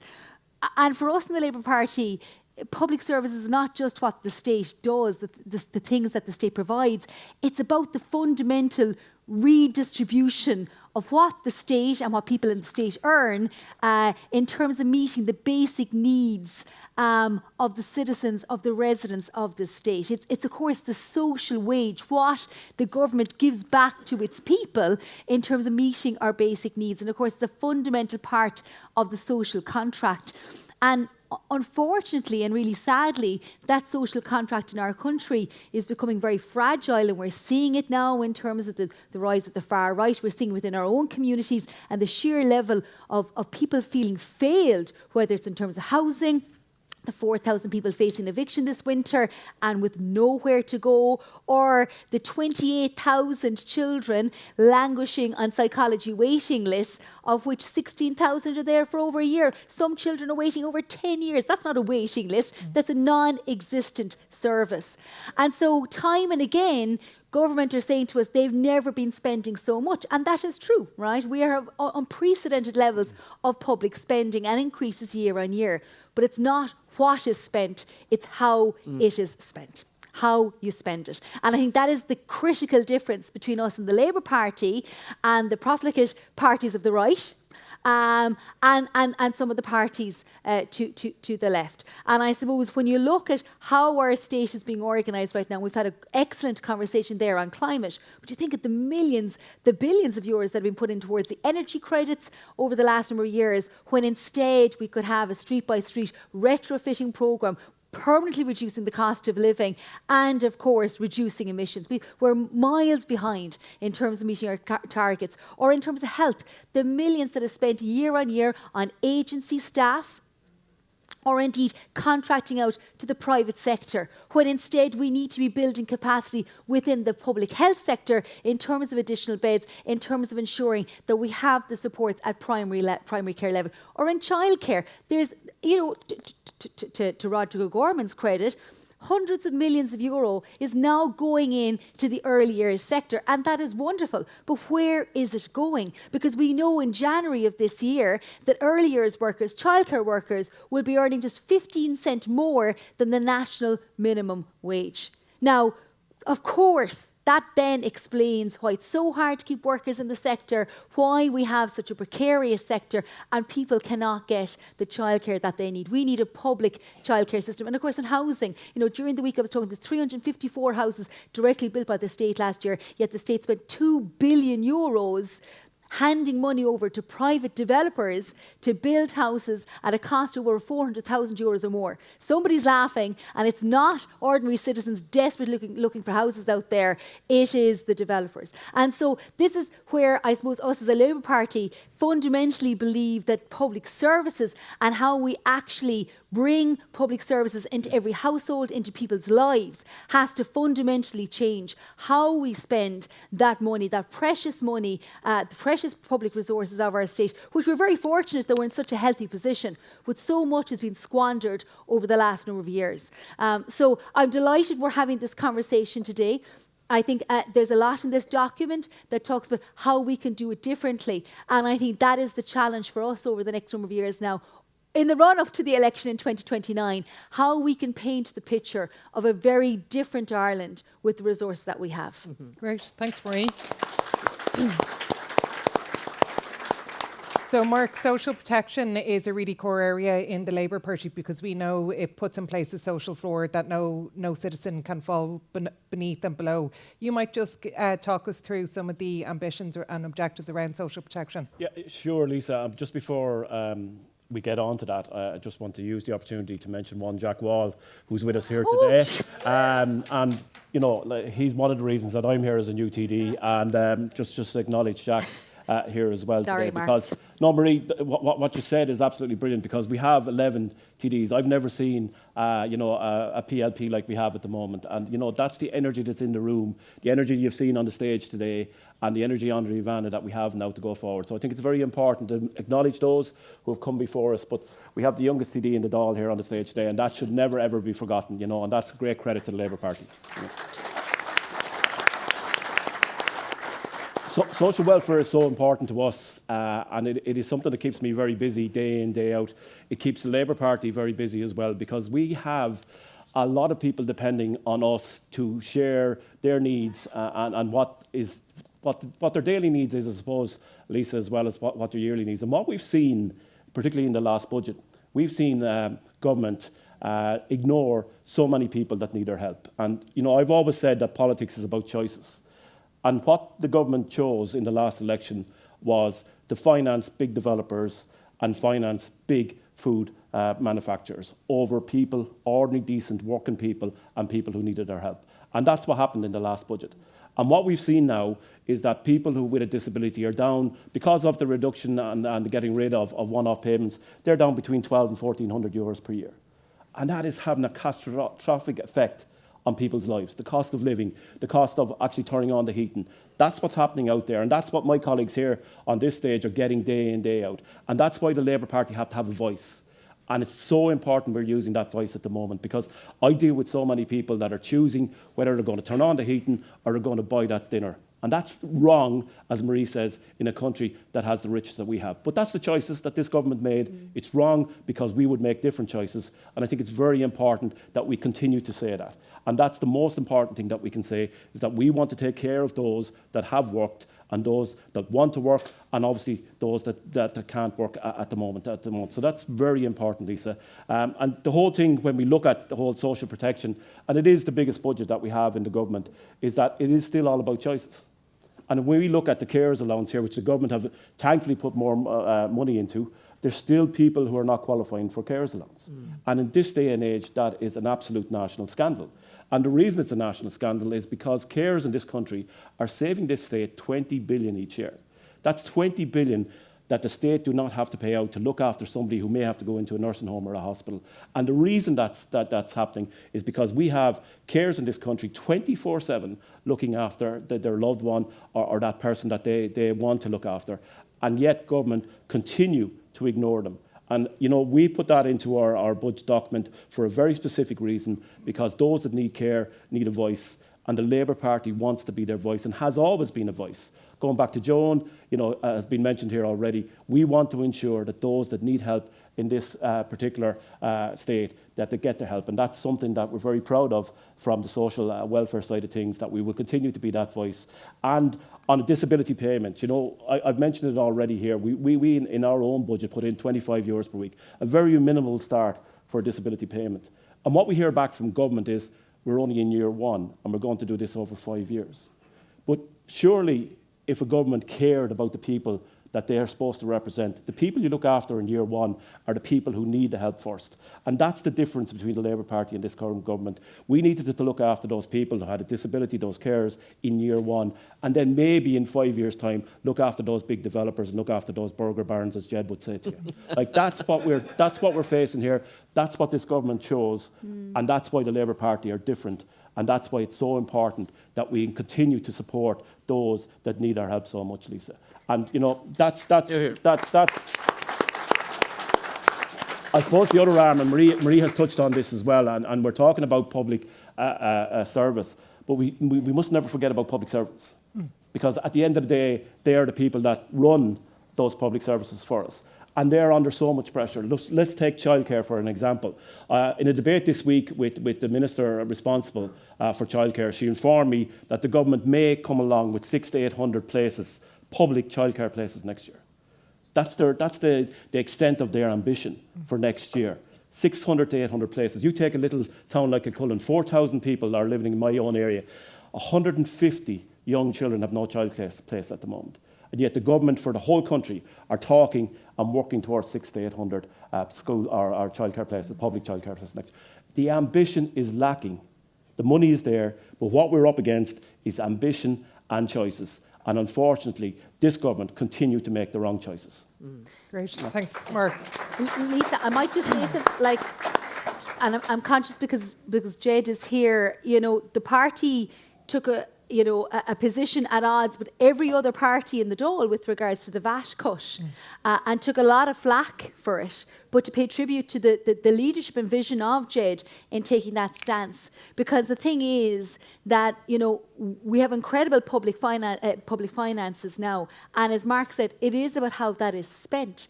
But to think that we're putting so much money in the hands of so few, and this is never an argument about trying to do down, from our perspective, local businesses. We want to support local businesses, but there's a far better way of supporting local cafes and local retail in our towns and villages through a rates review, through a whole load of other initiatives, and ensuring that that money does not get into the hands of big business. But that VAT cut was about giving it to big business. And I'm very proud that Jed Nash, as our finance spokesperson, took that position and stuck with it. And I should say as well, this is what I get for when I start naming names and forget somebody. So my deepest apologies to Jack, because can I just say, like, and if I can digress for a second, Lisa, you know, to any of us who got elected and are sitting up on this podium, we're here because of the support of all of you, right? But particularly when some of us find ourselves in a pickle or in a difficult spot, the phone call that comes in by way of support. And I remember many years ago, I found myself in a difficult position, and Jack Wall picked up, as chairperson of the parliamentary party, when I was working for the party at the time, picked up the phone to me out of the blue, and that phone call meant the world to me. So it is that solidarity between ourselves within the party that I suppose sustains me, but means that, you know, all of us here at the podium, that's how we get to where we are, because of the support from all of you there. Absolutely. Great. Thanks, Marie.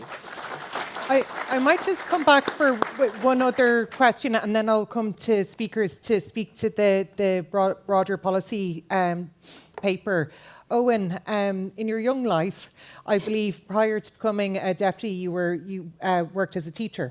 Absolutely. So you will have a unique understanding as to how school can be a safe place for children. Absolutely. But you probably have a lot to contribute around the axis between schools and homelessness and seeing that. Because during COVID, one of the main items that really came out and that we got a greater understanding was how school was a safe place for children. You might just talk us around the importance of investing in public education, supporting young people, and also from your experience. Yeah, absolutely. You know, and I think Aon referenced it. I referenced it earlier in the housing debate.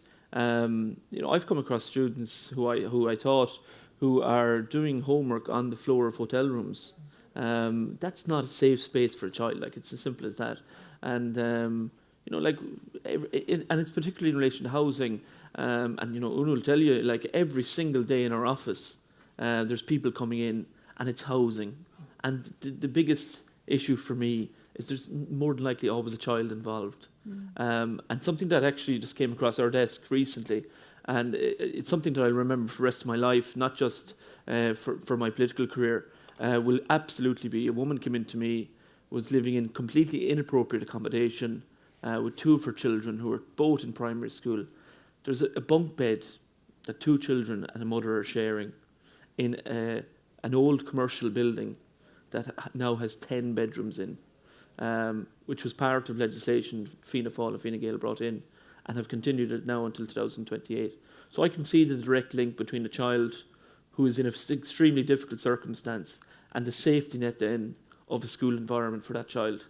It's extremely clear, and parents will speak to the teachers, speak to the school management, you know, about the appropriate setting for their child, but how the safe space can be provided for that child. And I think it's important, obviously, as well, to recognise the fact that that safe space includes, you know, a multi-denominational opportunity for every child. There's one school in Mallow, there's 47 different nationalities in the school. It's fantastic, you know, and I've seen it firsthand, like that opportunity for a child.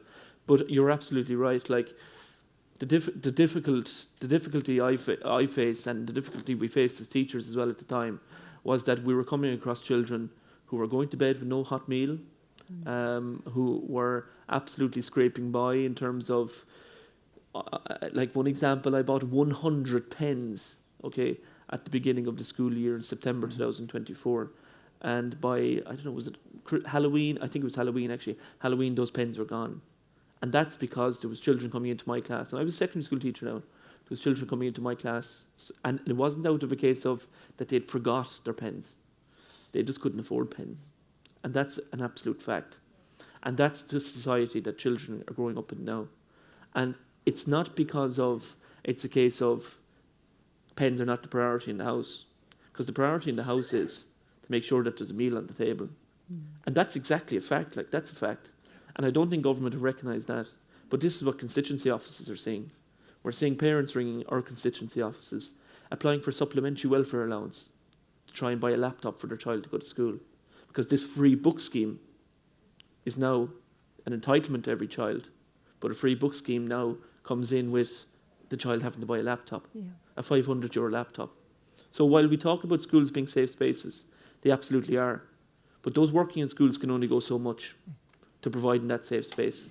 The safe space also needs to be matched by correct funding and appropriate plans being put in place by government. And those plans are not in place. There's children going to bed hungry. There's children who cannot afford a school uniform. There's children who cannot afford these absolutely new laptops and iPads that are now a requirement in majority of schools across the country. And we're seeing parents applying for loans and supplementary welfare allowances just to keep households running for children. That's exactly what we're seeing. But I want to go back to that main point there in relation to that those two children, that mother, something I'll never forget for the rest of my life. And it's things like that aren't publicised. They're the things that we're meeting every single day of the week. And that's an absolute fact. We're meeting those every single day of the week. That we're seeing families and particularly children of most disadvantaged backgrounds, most vulnerable people in our society, being forgotten about totally by government. Thanks, Owen. And some really pertinent points raised there.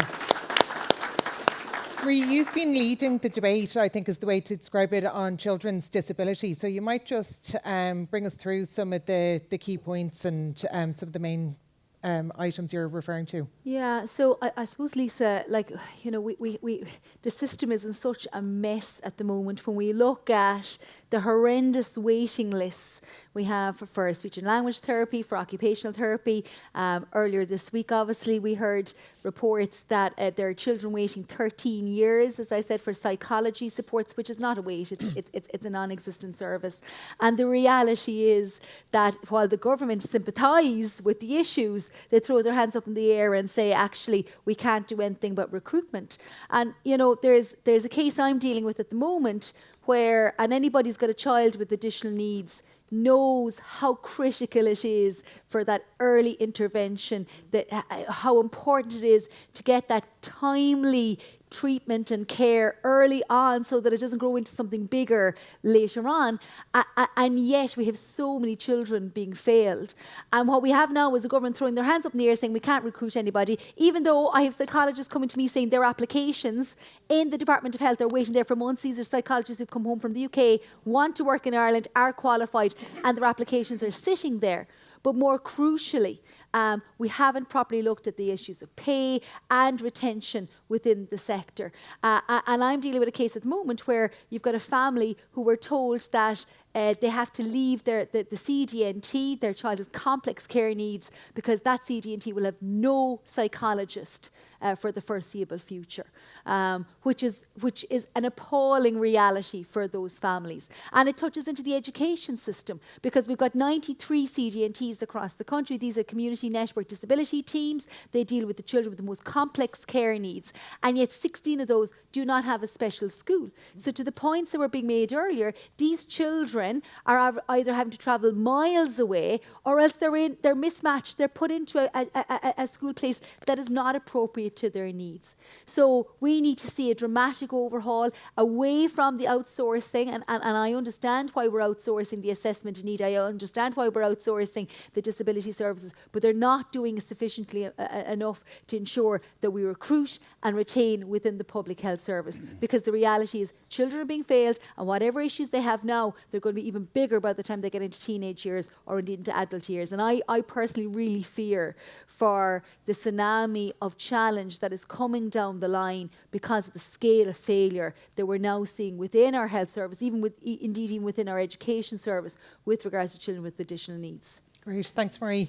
And then I'll come to Mark before I come back to the debate. So, Mark, public transport is something that you've spoken about quite a bit over the past few weeks, and in particular about how it's also a quality of life issue. So you might just talk us through that. Yeah, and thanks, Lisa, for bringing it up, because it's a really hot topic for me and for so many of us at the moment. You know, I've launched a petition at the moment for public transport from my own hometown of Athy, where we have doctors trying to get to Dublin. The first train from the station in Athy is 6:40 in the morning. They're trying to struggle to get into 8 o'clock to work in hospitals, which feeds into the whole health system. And that's an issue.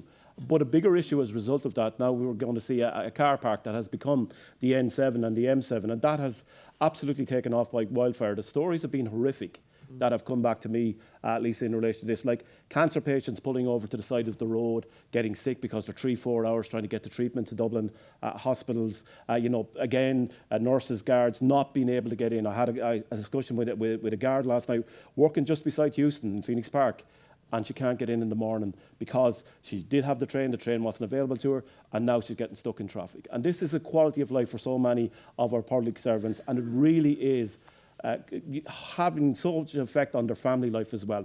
And there's life balances here really coming into effect, that they're coming home, as she said to me, she leaves her house so early in the morning, and she's coming home then 7, 8 o'clock at night, not seeing her young children. And unfortunately, that's having a knock-on effect as well, and predominantly these are young women who have started out in their career. They're facing a choice that they have to give up their careers. And we are losing out on so many Gardaí, psychologists who I've mentioned Kilcullen before. I'm dealing with 2 psychologists there who actually live in that particular town, who are considering giving up their jobs because they can't get the childcare or they're stuck in that traffic. And this is what's happening throughout the country. And government simply don't want to listen. Like, you know, a simple solution to this would be to ensure that we have a recovery vehicle there at all times for traffic. But a more simple solution would be to ensure we have that public transport. Because the public transport we have is not reliable and it's not there often enough when it's actually needed. So an hourly train service from Houston down to Dublin, down as far as Carlow. And again, when we started our campaign for Athy, the people of Carlow have come after us as well, saying, don't forget us. And now the people of Carlow have moved on to Waterford. So this is what the Labour Party are doing on the ground. They're representing what's happening in their offices, as Owen said, day in, day out. And it's a quality of life issue. And government just don't get it. And I would say they don't get it because their constituency office, they're not in them.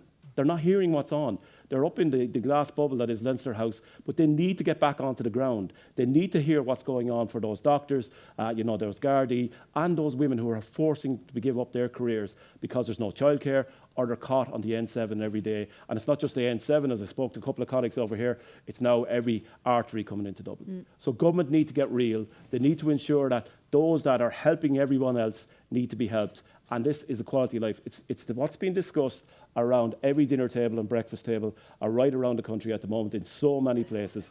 And again, the Labour Party are leading on this, trying to find solutions because the government, Lisa, simply don't want to know. Excellent. Thanks, Mark. So I'm going to come to party members who are looking to speak to the broader debate. So the first I have is Councillor Ciara O'Connor. Thanks very much, Lisa, and thanks for the debate. So, Councillor Ciara O'Connor, Cork City South West, and this will be no surprise to anyone who knows me what I'm about to talk about, and that's childcare. I am an early years educator. It's what I studied. It's what I absolutely incredibly passionate about, and I absolutely loved my job working and managing early years settings throughout Cork City. But it's a job I had to leave. It's a job I had to leave because I could no longer afford to be an early years educator, even though I am highly qualified, highly experienced, and I absolutely love the job. And I will say, and I'm proud to say this, that I meet children all over the city, and I know Councillor Peter Horgan and Senator Laura Harman and many of our branch members here as well can attest to that. Everywhere I go, I meet children that I've looked after. I've met parents of children I've cared for. And it is incredibly important part of our country, and it's an incredibly important service, and it needs to be publicly funded.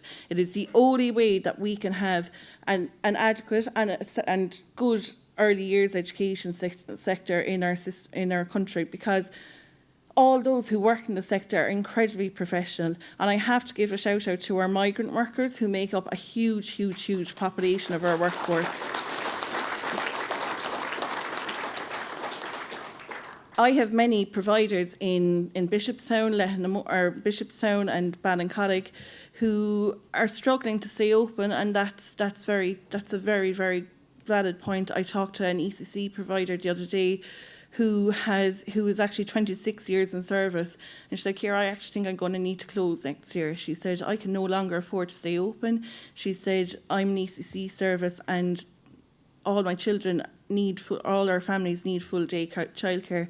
And this is an interesting kind of move that I've seen recently. And because we're very close to CUH, which is a huge, huge employer in our community, we have a lot of migrant families moving to the area, especially the Indian community. And because they work shift work, they need full daycare childcare. A lot of families do need full daycare childcare. And it's really important actually that we've mentioned childcare for under twos as well in our document. That's really, really crucial, because there is no childcare, relatively no childcare for under twos. And that's because we just don't have the places, we don't have the people to work there. We have a staffing, retention and recruitment crisis. And the reason for that is because of pay. I'm proud to say that I was part of the Big Start campaign with SIPTU, which was incredibly important to getting the EROs, but they're not enough. We need a publicly funded childcare system so that we have providers who can stay open, we have a dedicated early years workforce who can stay open, and also to provide our parents to get back to work as well. I know Councillor Peter Horgan as well had baby Horgan down on waiting lists as well, because that's the way it is. People, as soon as they get pregnant, they have baby whoever down on waiting lists, and that's not right. That is not okay. we have people who cannot get childcare places, and it is not right that we've children who aren't even born on waiting lists. Something as well that I think was brought up here, which is incredibly important to mention as well, is the children with additional needs. We have children, that's why the early years sector is so important. It's often the early years educators are the first people who actually notice there's a child who has an additional need, and that's where the early intervention is key. But there's children who then need to go on to school, and they may have not got that assessment of need yet, which is crucially important. So again, it's how it's so important. But look, locally, can I have 1 minute? Something really important.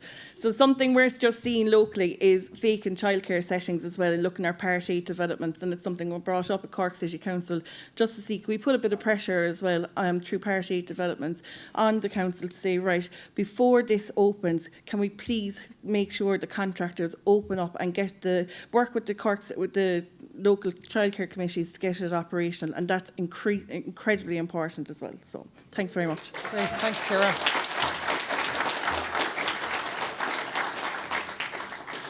Thanks, Ciara. So next we have Willie Hamilton. Thank you, Chair. Willie Hamilton, Kildare South. I want to talk to you about one of the things in this very interesting document. You need probably 10 conferences to cover every one of the things that's in this, and every one of them are worthy of a conference. But given the limitations we have, I want to address one issue that I'm fairly passionate about, and that is social housing. Now, one of the things that concerns me, and it's something that is not peculiar to the Labour Party, but has come into common parlance, is we talk about social and affordable housing. I don't know why we do that, because they're different things. You don't talk about, and I heard Marie doing an excellent presentation there, we don't talk about the Sláinte package as being public and semi-private hospital care. As far as I'm concerned, social housing should be the #1 item in respect of our housing policy. The provision of housing is central to the social contract that you speak about in relation to health, we speak in relation to education. We should be solely, I would say, engaged in the provision of social housing, and the market looks after everything else. Now, when I talk about social housing, I'd like people to reimagine social housing. For instance, I believe that social housing should be provided for everybody who wants it. There should be no discussion about limits on pay, wages or whatever. It's open to all citizens. It's the provision of 1, 2, 3 bedroom houses at sufficient scale, of sufficient quality, that everybody wants it. Not only that, that does away with this ghettoisation of social housing. It also, you're putting yourself in a situation here where we need to change what we're thinking in terms of social housing by saying, never again will we see the rape and pillage of our housing stock by the private market. These houses, once they are social housing, will never again be in the hands of privateers. These will always be there as our public housing stock, and all rents coming from them will be used to build more social housing.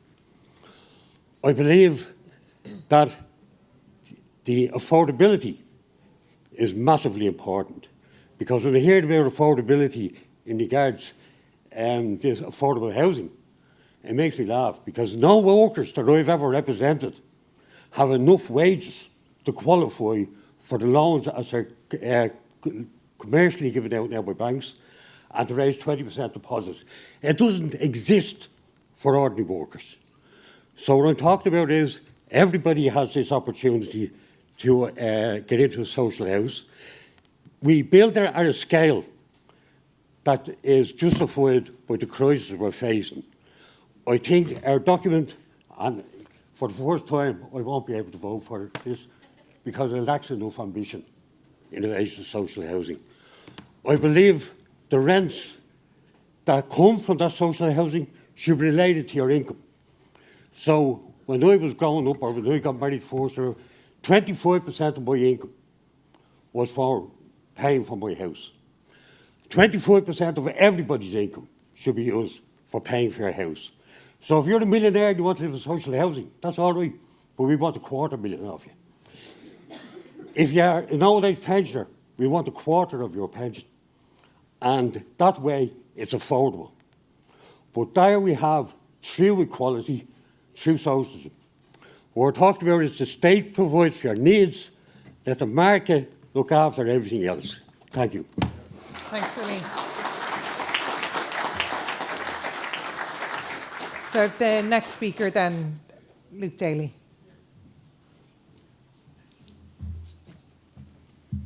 Hi folks, my name's Luke, I'm from Dublin West.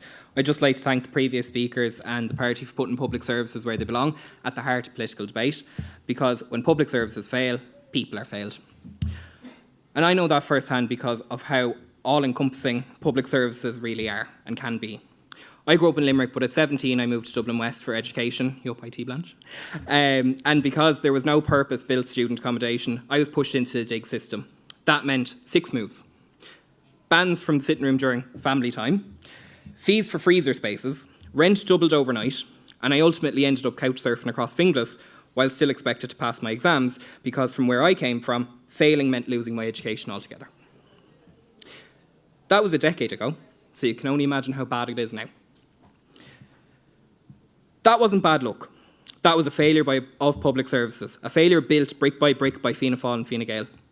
And today that failure looks like nearly 500,000 hidden homeless people, young adults trapped in their childhood bedrooms, young families competing with students for rentals, older people trying to downsize with nowhere to go. Meanwhile, Fine Gael and Fianna Fáil scold us, telling us the grass isn't greener, when reality is affordable homes that cost €500,000. Anything's greener than that, folks. And it gets worse. And thanks so much, Marie, for mentioning big business. In Blanchardstown, where we are fighting now for the No Barriers to Blanche campaign, because a private, profit-driven barrier system would charge people just to access public services they already pay for. The library, Draocht, the council, even the courts. Imagine someone trying to flee domestic violence, trying to reach the courts, and they're hit with a parking fee. Imagine a family trying to reach an emergency accommodation appointment and been forced to pay because the bus didn't come yet again. And I've been that student who couldn't afford the extra cost. Barriers like that don't control traffic, they control people. And I know Labour colleagues won't stand by while public spaces become pay-per-use. That's why this policy discussion is so important. It sets out simple truth. Public services must be effective, affordable, straightforward, inclusive and fair, or they are not public at all. And I suppose now that Christmas is on the horizon, it's very fitting to note that if Fine Gael and Fianna Fáil ran Santa's public services workshop, they'd outsource the elves and mean test the reindeer. Conference, the definition of insanity is doing the same thing over and over and over and over and over again, expecting a different result. And after almost over a century of Fine Gael and Fianna Fáil, housing chaos, transport chaos, and public services decay, Ireland is long overdue a different result. The discussion paper shows the way. Now we must deliver it for the student couch surfers like me back in the day, the family waiting on a list, the older person left behind, and every community been told to pay more for less. Conference, we should rebuild public services. Let's rebuild the trust and let's rebuild Ireland. And if you're interested in backing public services in Dublin West, you can share the petition that we have with the hashtag No Barriers to Blanche. Thanks, folks.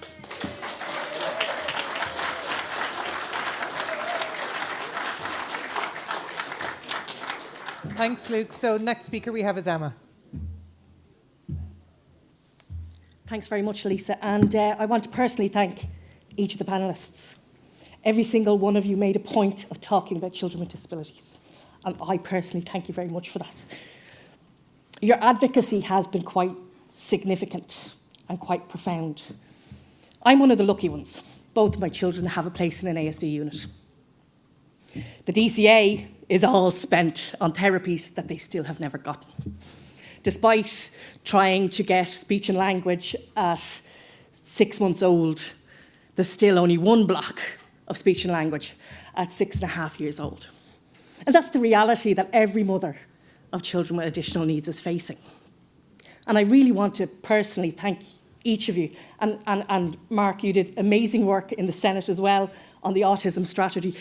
There is ideas there, okay?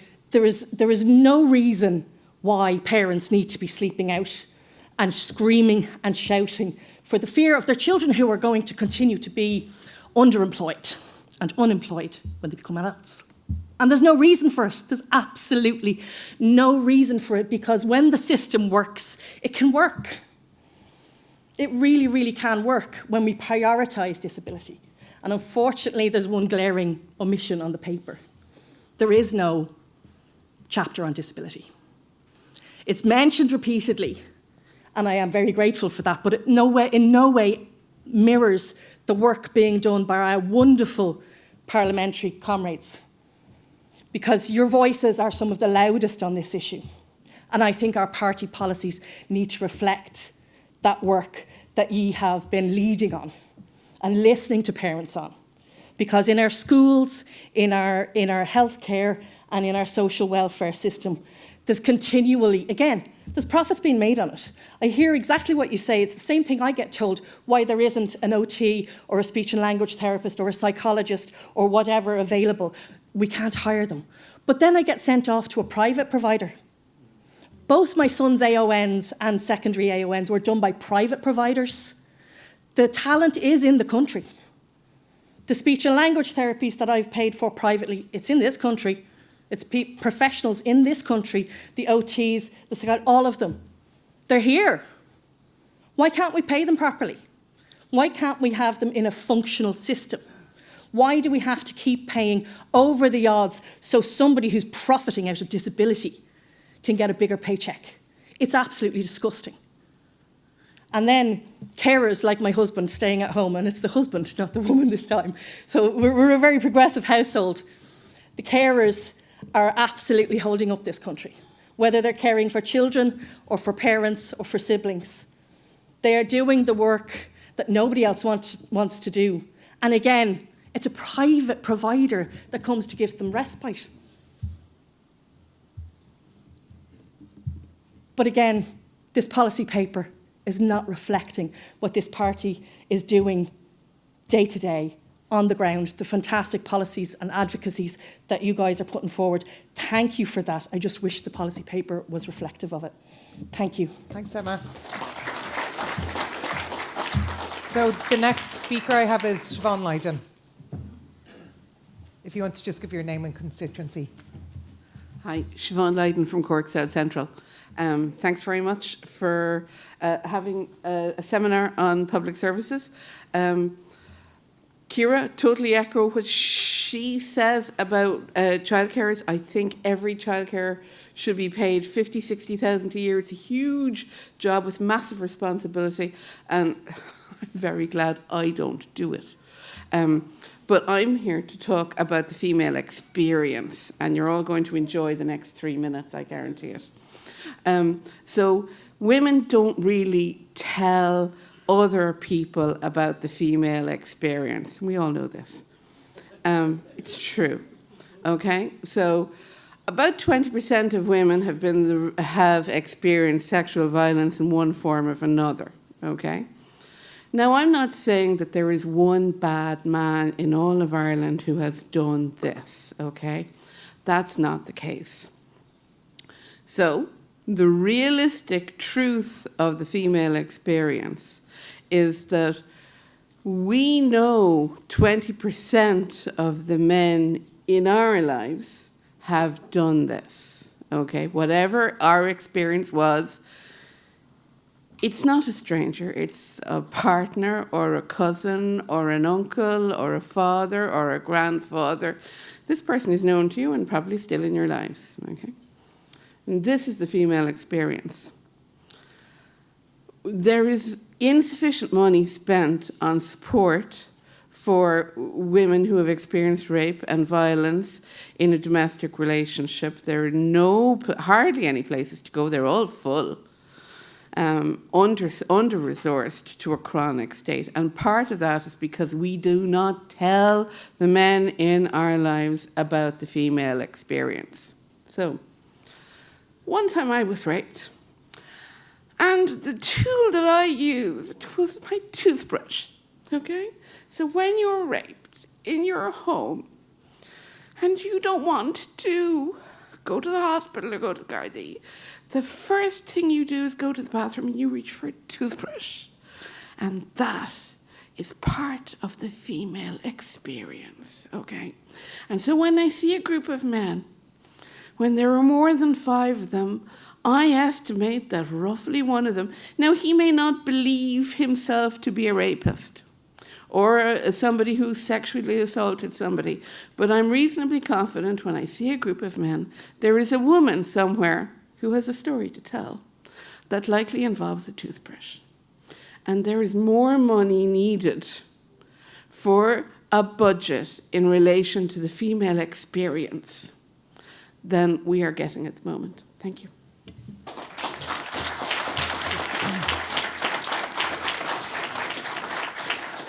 Well done, Siobhan, on your very brave contribution, and a credit to you to speak and to bring your experience to the floor to advocate on behalf of increased services.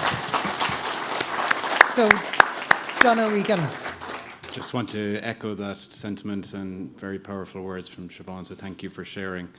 Hi again, John O'Regan from Cork South Central, and I just wanted to speak briefly on policing. It is welcome that the first significant allocation of new Gardaí under the new Commissioner prioritises Cork and Cork City, which corresponds from the desire from the City Council as a whole to highlight the city centre as a safe place to visit and to do business in. But we must ensure these Gardaí are visible on our streets and not bound up in courts doing admin. I'd be cautious in terms of what numbers will come to the south side, and as we still have issues relating to the personnel supporting places like Douglas, Toker and Carrigaline. Sufficient Garda presence is crucial to the well-being and safety of our communities. The community policing model is a partnership-based, proactive, problem-solving style of policing, focusing on community engagement, crime prevention and law enforcement, and we need more of it.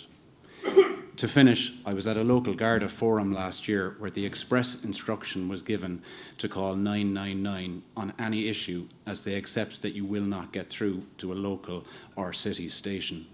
And you have to think that there's something fundamentally wrong with a system that asks you to call an emergency number to report a small local issue. This country surely deserves better. Thank you. Thanks, John. We've John Ella, John O'Brien.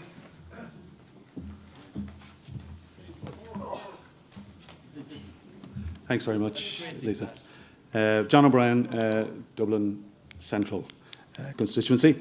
And look, the public service is a huge topic of all sorts, and from the paper you can see there it's covered all of the major issues. I'm going to maybe address what some might see as a niche issue within education, something that I know a small little bit about, having worked with the INTO for a number of years. It's about class size. And class size may be a small part of the education process, but it has a huge knock-on effect. And I'll try and explain that in a very short few minutes in how that works. So, shown in numerous studies over decades that class size is essential for good learning. And Ireland has had and continues to have the largest class size ratios. In other words, so many kids in a room with in primary sector with one teacher. It has had that for numerous years. The Irish teacher unions have been, INTO in particular, busy over the last decade and a half trying to improve that on an incremental basis, sometimes winning, sometimes not winning. And at the moment, there is a small, gentle progress towards the EU average, but it's not working very well.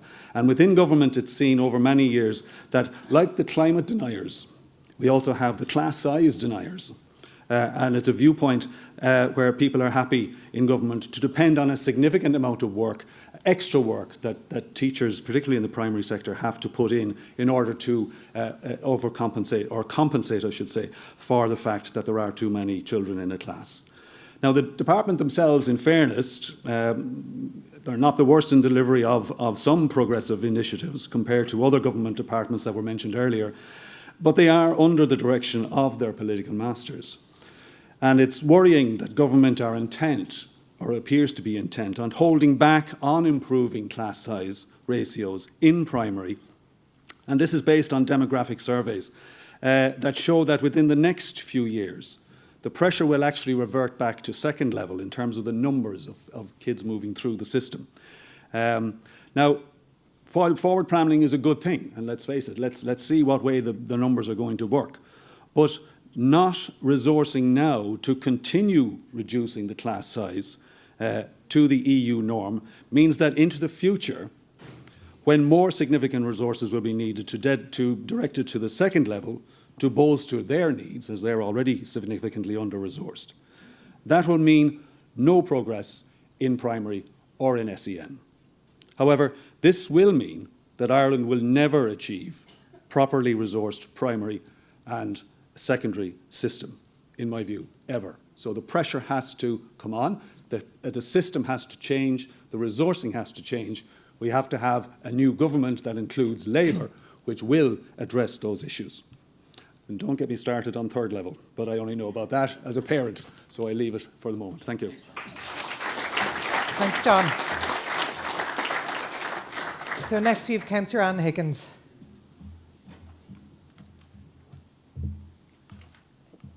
All right. Hello. You can see how newbie I am. I'm not even sure where to stand. Hello, everybody. My name is Councillor Anne Higgins. I'm a newly co-opted councillor for Sligo, Strandhill, after Nessa was elevated to the Senate. So well done, Nessa. Well done, Nessa. And so obviously this is my first Labour conference, but for those of you who might be over 60, you may remember my father, the late Tommy Higgins. So Daddy was an active trade unionist councillor, Labour councillor for over 30 years. So it's great to have the family tradition in Sligo back in the local council. So I just wanted, and actually it was a lovely segue from the previous speaker, because in my day job, I work in ATU Sligo. So I'm the head of Department of Marketing, Tourism and Sport, but recently seconded to bring that whole integration together with the three colleges. So I deal with third level students on a day-to-day basis. And while we've done so much in this country in terms of the quantity of third level graduates and the quality of those that are graduating, we're not doing enough, I believe, in the quality of the student experience at third level. Because there are inequities built into the system from primary school and secondary school. So, for example, if you come from an affluent family, you can afford grinds for your Leaving Cert. You're then coming in with higher points than others, and it's always been my argument that somebody from a less well-off background, say with 300 points, now I'm using arbitrary figures, actually equates to probably 550 from somebody from those who were grinded through the Leaving Cert system. And then what happens is, that's bad enough at secondary school. Then they come to third level. And what happens again is that because of their background, their socioeconomic background, they have to work through college. Now, all of us will have done work through college. We know that, but the research says that if you do more than 16 hours per week in third level, your outcomes are going to be a lot worse. And actually what's happening now is we're seeing that we have full-time students who are full-time workers. And sure, they cannot get through third level. And even if they do get through third level, back again, it's secondary school all over again, they're coming out with a pass degree when really they're capable of getting an honours degree. So really my call is for more resources and more targeted resources into third level to those who need it, because there is a whole range of students who really need it. And equally, can I say, our new communities, who remember for them, English is not their native language, and they're trying to deal with complex modules through their non-native language. So that's it. And then finally, if I could just add, just in terms of, you mentioned, your petition for train. I have one going with Senator Nessa Cosgrove. Sligo, by the way, doesn't have, the first train that gets into Sligo is 10 o'clock in the morning. Imagine that, 10 o'clock in the morning. And Sligo's quite a big place, can I say to you. So my petition is to have an early commuter train from Longford to Sligo, actually based on research that an ATU student did, her engineer, and she proved that it's possible, it can happen, and the only additional resource from Irish Rail is the fuel. Time, Speaker. Yeah. And by the way, just to say to you, what happened, ironically, she presented her research to Irish Rail and they offered her a job.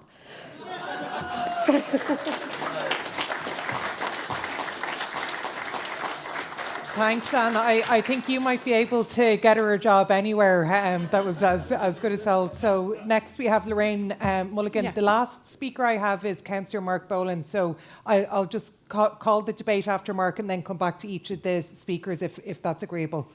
Hello, hi, comrades. Lorraine from the policy unit, the research policy unit. It's more a procedural issue because I'm listening to the debate and all of the feedback that's coming from people, and I just want to make people aware that on the policy documents themselves that the option of proposing amendments is there. I understand maybe in this forum it's difficult to do that, but as a policy unit I want to make it very clear that the feedback that you're giving is really important. So some of the aspects, like for instance Emma suggested that the disability policy isn't strong enough. That's important feedback for us to get, and we certainly do our best within the unit to produce a more specific policy on areas. But I think it's very important for the delegates to know, because we need to hear the voice of delegates to get the feedback for the policy to be right, and that you know that either an amendment is possible within this forum or that we will certainly take on board the feedback that is coming, so that it is a rounded policy, because at the end of the day your voice is the most important one within the party that we need to get right. So I just wanted to make that clear. Thank you. Thanks, Lorraine. And I think just to state around the policy paper, it's just, so this obviously is an opportunity at party conference to endorse the policy paper. There is the opportunity through Central Council to add further to the policy of the party. So this isn't precluding any further acceleration of points of policy. It's really just a platform and a basis for the party to move forward on. Obviously, the note that Emma put forward as to speakers from the parliamentary party can advocate on the points that they're currently advocating on. But thanks for the note, Lorraine, just in terms of amendments. So you've left me with a very difficult job of trying to get the remainder of the speakers in the next few minutes to respond to, have each of the spokespersons respond with the prospect of amendments. But Fiona, over to you. I just wanted to comment on public services and highlight public information services.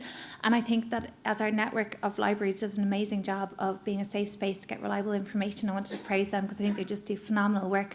But we do have to note that we're getting our post offices are closing, our citizens' informations are closing, and we're also seeing a growth of disinformation and misinformation and online. So I think it's really important that we prioritise public information, and I just want to make sure that as a party we advocate for that publicly provided reliable information is just really, really important. So thank you.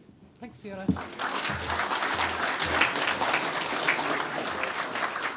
And the second last speaker is Lisa O'Sullivan. Thank you very much. So this is actually my very, very, very first conference ever. So I'm a little bit nervous, but I'm actually really pleased to be here. It's been a gorgeous day. I wanted to bring up this topic just because I hadn't really heard it touched on previously, but we did actually have a very, very close topic a little while ago. And I just want to hold space for a moment for Siobhan, for the bravery that she demonstrated in sharing her story. So an area that is close to my heart relates to services being provided to those who need safe spaces to escape violent partners. Domestic violence as a term should actually be reframed to what it clearly is, which is male violence against women and children primarily. A question I would like to ask is whether there is adequate government support for rape crisis centres around the country, services such as West Cork Beacon, or national charities such as Women's Aid. We need to address key issues around building education on coercive control, financial abuse, emotional abuse, as well as physical abuse. Women need safe spaces they can realistically turn to and not be forced to remain in relationships where their lives are in danger and their children are in danger. This also ties into counselling and psychology supports, addressing the harm a patriarchal society causes, along with the key issue of high levels of suicide among men. Thank you. Thanks, Lisa. And our final speaker on this topic is Councillor Mark Boland. Hello everybody, my name is Councillor Mark Boland and I represent in Dublin Fingal area. And like the last two speakers, I'm also new to this. I believe I may be the youngest one with only 6 months having been elected as a councillor. Sorry, Aunt, I've beaten you. But what I wanted to talk about was, before that, I was never in politics. And it was Deputy Robert O'Donoghue who convinced me to join the party. And he convinced me because of one thing, and that was hope. And it was hope that it could make a change, and hope that we could implement some of the things that are so important in our public services. And I want to give an example. Within my first week of being a councillor, I got a phone call from a gentleman in an area nearby me who has had 9 brain operations, had just got a notice to quit, and he had 3 weeks to get out of his house, and he has a wife and 2 kids. I worked so hard for those 2 weeks, and I managed to get him onto the housing list with medical priority, and we got him a house. And the reason he wanted a house,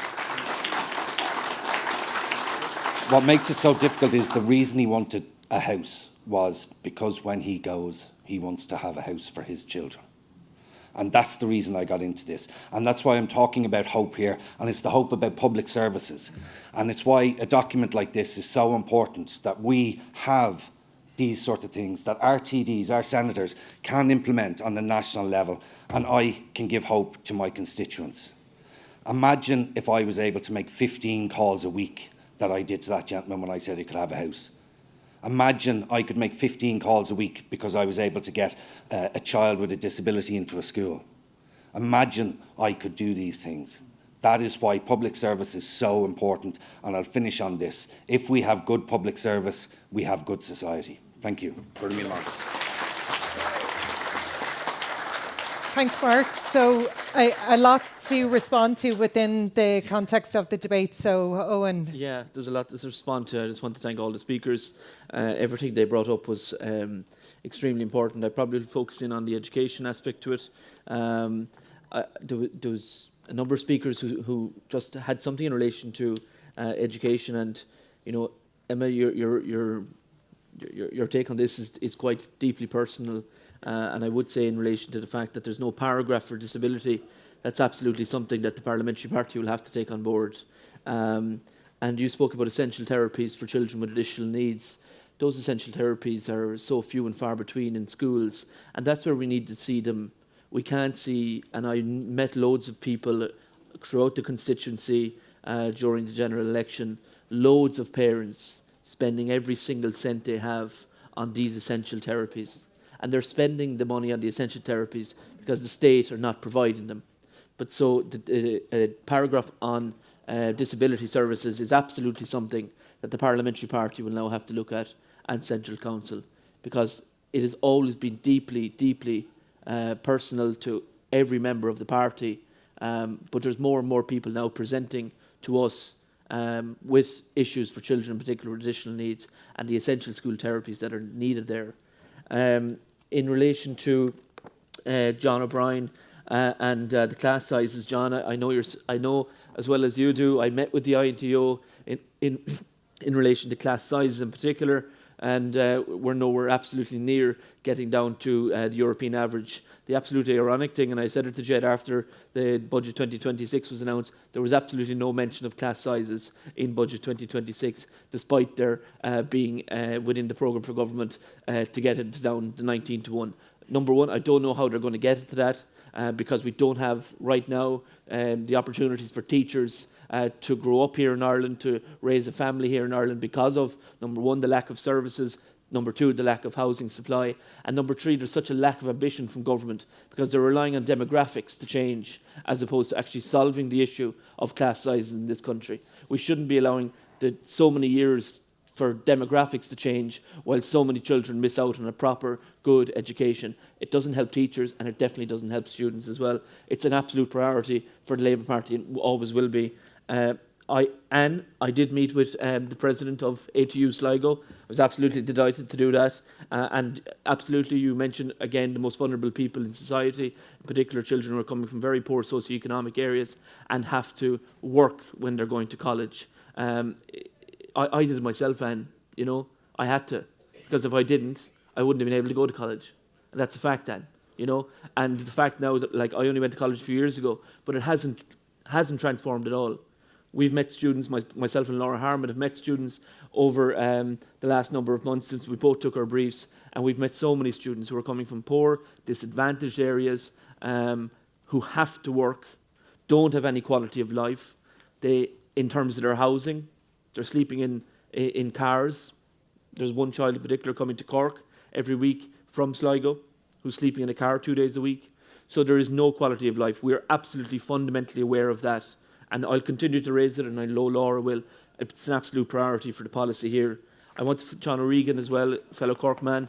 John, I want to focus in, of course, but I want to, someone who's not on the stage, but someone who needs a mention when it comes to this. Deputy Alan Kelly has absolutely been prioritising policing in this country for a very long time now.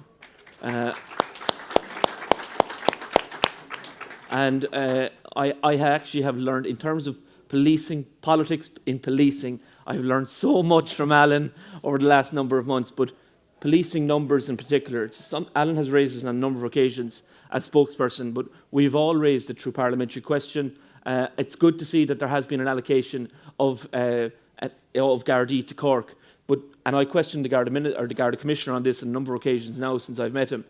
The thing is, we're seeing extra Gardaí being given to Cork, but does not take into account the amount of promotions that we're seeing and the amount of Gardaí that are retiring. There's 80 Gardaí set to retire in the country this year. In 2027, there's set to be 346 Gardaí to retire in 2027 across this country. So the Garda numbers that are coming out of Templemore, and I know Alan has spoken about the need to increase capacity in Templemore. That's absolutely necessary, because we need to increase capacity, because we need to increase the amount of people who are in Templemore. So policing, absolutely again, albeit the fact that education is my brief, I'll work with Alan, and I know my colleagues will as well, in relation to policing across this country. Number one, in terms of Garda numbers, but number two as well, in terms of policing, like in terms of the actual role of Gardaí across the country, particular community Gardaí. But I know Marie and Mark are going to touch on their own pieces as well. Thanks very much. Great. Thanks, Owen. So Marie, I'll pass it over to you to respond. Okay, thanks, Chair. And I know that you're under time pressure, so I'll be brief. Look, firstly, Siobhan, I just want to say thank you for speaking so powerfully. And to Lisa as well, in terms of urging us to do better for women in this country. I myself have spent a lot of time with our local Gardaí, actually, because we see how poor and inconsistent the systems are in place. And then the reluctance and the fear of so many women to come forward when they need that help. So thank you, Siobhan, for bringing your experience to us today.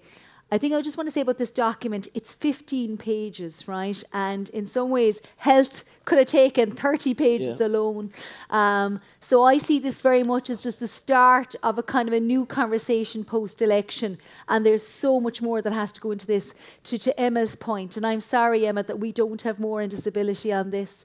And I think there's so much more that I would like to see in this document, but that which we're going to have to build on over the coming weeks, months and years. But there's no doubt that as a party, we've been doing an enormous amount of work on disability. Mark in particular, when we were soldiering together in the Shannon, but I know even in the Dáil, in all our, whether it's education, whether it's social protection, or indeed in health, we've been talking to those issues, and we need to do an awful lot more. I want to just touch on what Willie Hamilton spoke about housing, and he made a very powerful call with regards to social housing. And Willie, do you know what? I don't disagree with you. But I'll say one thing, right? Such is the mess with housing right now. We have an issue in Dublin City Council and other local authorities across the country where our existing housing stock is in such poor condition because of the failure of governments systematically underfunding local authorities year after year, which means there has been no chance to keep that stock up to date. And indeed not enough money within local authorities in terms of the rents that they raise to try and make sure that that stock is kept in a basic and humane condition. And so I would love that we're starting from scratch with regards to housing and that we would have social housing for all. But we find ourselves in such an appalling situation at this point in time where we have massive waiting lists and people waiting years before they're ever going have any hope of getting housing. Certainly that's the reality in Dublin. But certainly there is, even in my own constituency, we know that we have enough space for 6,000 homes to be developed by the Land Development Agency, and no action since those sites were identified 3 years ago. That's what's happening with housing right now. The state, the government making a decision to allow housing to be developed by developers on privately owned sites and then sold to the state for a king's ransom. To then be put into social housing. It's all wrong. It makes a complete laughing stock of any sense of value for money. And it is depriving people of their right to a home, low and middle income people of a right to a home. The last thing I just want to say is that... The last thing I want to say is just Mark Boland spoke there about, good public services means a strong society, and I could not agree more. And I just want to pay tribute to the campaign that Luke Daly is running in Blanchardstown. This actually came into one of the many mother and baby WhatsApp groups that I'm on last night, and I was texting John Walsh about it. But it's a reflection of what Labour activists, Labour elected reps on the ground can do. Sometimes people will just say, okay, there's no fees for the car parking to access our public services and go along with it. But it should not be like that. And I suppose it is a reminder to us all as activists, as members, as elected reps, that we shouldn't just accept this. We should demand better for our public service and access to our public services within our community. So Luke Daly, best of luck and well done on your campaign, and I hope you get plenty of signatures. Thanks, Lisa. So Mark, over to you. Yeah, thanks very much, Lisa. I want to start with Ciara and the whole area of childcare. First of all, to put on the record, our thanks to all our councillors, because they do such a terrific job. Day in, day out, they are the backbone and the most important part of the Labour Party. I also want to, I mentioned 11 TDs, but we have two great senators as well, Laura and Nessa, so it's a good shout out to them. But I also want to acknowledge two other councillors who put their names forward for the Labour Party, and that's Darragh Moriarty and Angela Feeney. And thank them for what they did in the Shannon campaigns, and in particular Angela, what she has had to go through over a long 6 months period. And thank you, Angela, for what you did for the Labour Party. It'll never be forgotten. Ciara, you were 100% right. Early years educators need to be paid the same as primary teachers and secondary teachers. That's where they are. They are educators, and the early start, they need to receive that pay. You were 100% right on under twos. It's the biggest area that I get queries on in relation to that. And just speaking of Angela, vacant childcare facilities. She's been speaking about 3 in Maynooth for so long now, but not alone in Maynooth. It's at every corner of this country we have vacant childcare facilities. But we have one other big thing. We have schools and primary schools in every corner of this country. That's where the childcare needs to be located. So we need to open up those schools and have the preschools and after schools in those primary schools. And that is a huge issue, and it's an issue that you'll hear more of that the Labour Party will be advocating for. Willie Hamilton, first of all, Willie, well done. You're getting your long service award, long overdue tonight. We've had many debates in Kildare South with Willie on social housing. I just want to give you one example of why Willie what he said is so important. And it fits into what we're talking about today. We're dealing with, at the moment in our office, a young family who are involved with the fire brigade. And they are over the limit in Kildare for social housing. But they're also over the limit just about for cost rental housing. So where do they go? Nowhere, because they're now splitting between two families. And that's what's happening day in, out, day in, out. But the government will triumph all they have on all their housing policies. But it is, again, it's those public servants that they're not taking care of, and that's a huge issue day in, day out for us. Luke, well done on your campaign. Downsizing is a huge issue, in fairness, and campaigns like that is what the Labour Party are about. It's what we're good at, because we're listening on the ground, as I've said before, so the very best of luck like that. Emma, I want to thank you for all you've done, with the autism campaign that we had, and it was all your advocacy that we have with Jed, that you had there. The DCA, I've spoken about that so many times. It really needs a radical overchange. The amount of people that I have to walk through what DCA means, and the appeals, I won't even go there because we'll be here till midnight. Siobhan, we spoke outside. We spoke outside, and thank you. Because as a man here today, it is very important to hear your story, and it's very important that the whole Labour Party hears your story. You're 100% right. We don't have enough refugees in this country. I deal with domestic violence too often through my office, and I'm sure my colleagues do as well. And heartbreaking stories that we have, and you're forcing women to live in circumstances, and in one case, 4 doors down from where some of that abuse took place previously, because that's all we had. That's wrong, and that needs to change. So thank you, Siobhan, and we'll talk more on that. John, on police, and I want to acknowledge Alan Kelly as well, as Owen did. I think community policing is essential to the future of this country, and you outlined it well. John O'Brien, a gentle progress is not good enough. Yes, it has been gentle, and Owen here has been advocating that for so long, and we need to go back again. Councillor Anne Higgins, very welcome, man. Great to see you here. And obviously Sligo is such an important part to yourself and Nessa as well, and it's a great part. Lorraine, as Marie has said, this is only a start. This is where we are today. It's great, as you said in the introduction, Lisa, that we're talking about public services, because we are the party of public services. Nobody else wants to talk about them. The Labour Party are supporting public service and supporting public servants, and this is only a start. So well done to everybody involved. Fiona, as always, thanks, because our office do such an important job, but the lack of public information is feeding into the far right, and we all know the Facebooks, etc., that are happening there day in, day out, the misinformation that comes back into our office. Where did you get that information? I got it on Facebook. And that is what's happening day in, day out. So such an important point, Fiona. Lisa, again, you spoke about safe places, domestic violence. We need more, but you also mentioned male suicide. And unfortunately, this week in my hometown, a good friend of mine is no longer with us.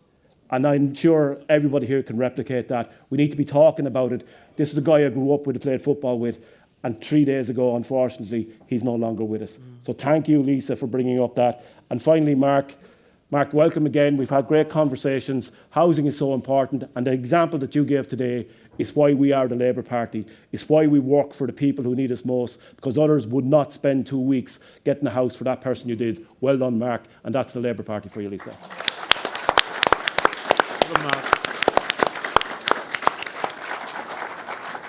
So I think over quite a short space of time, we've had a really extensive conversation about public services and why they're integral within the state. But I think fundamentally how the Labour Party know their importance around making real change. So at this point then, I'm just going to put the policy document in its entirety to conference floor for a vote to take place on it. So I'm just going to move to that now immediately. So by show of delegate cards, all those in favour of the document on public services? That's great, thank you. Those against? And any abstentions? Okay, so the policy paper was endorsed unanimously by conference. So thanks very much for staying with us throughout the course of the debates. I know we've dealt with quite a lot over a really short space of time this morning. I believe Pop-Up Gaeltacht is ag teacht in it in the hotel restaurant. And we're back for 6 p.m. and Billy Sparks, the General Secretary, is going to open this evening's proceedings at 6:20. So looking forward to seeing everyone then, and thanks again, comrades, for the very bountiful discussion. Thank you. Thank you. Thanks. Mi sono alzato, oh bella ciao, ciao, ciao. Stamattina mi sono alzato e ho trovato l'invaso.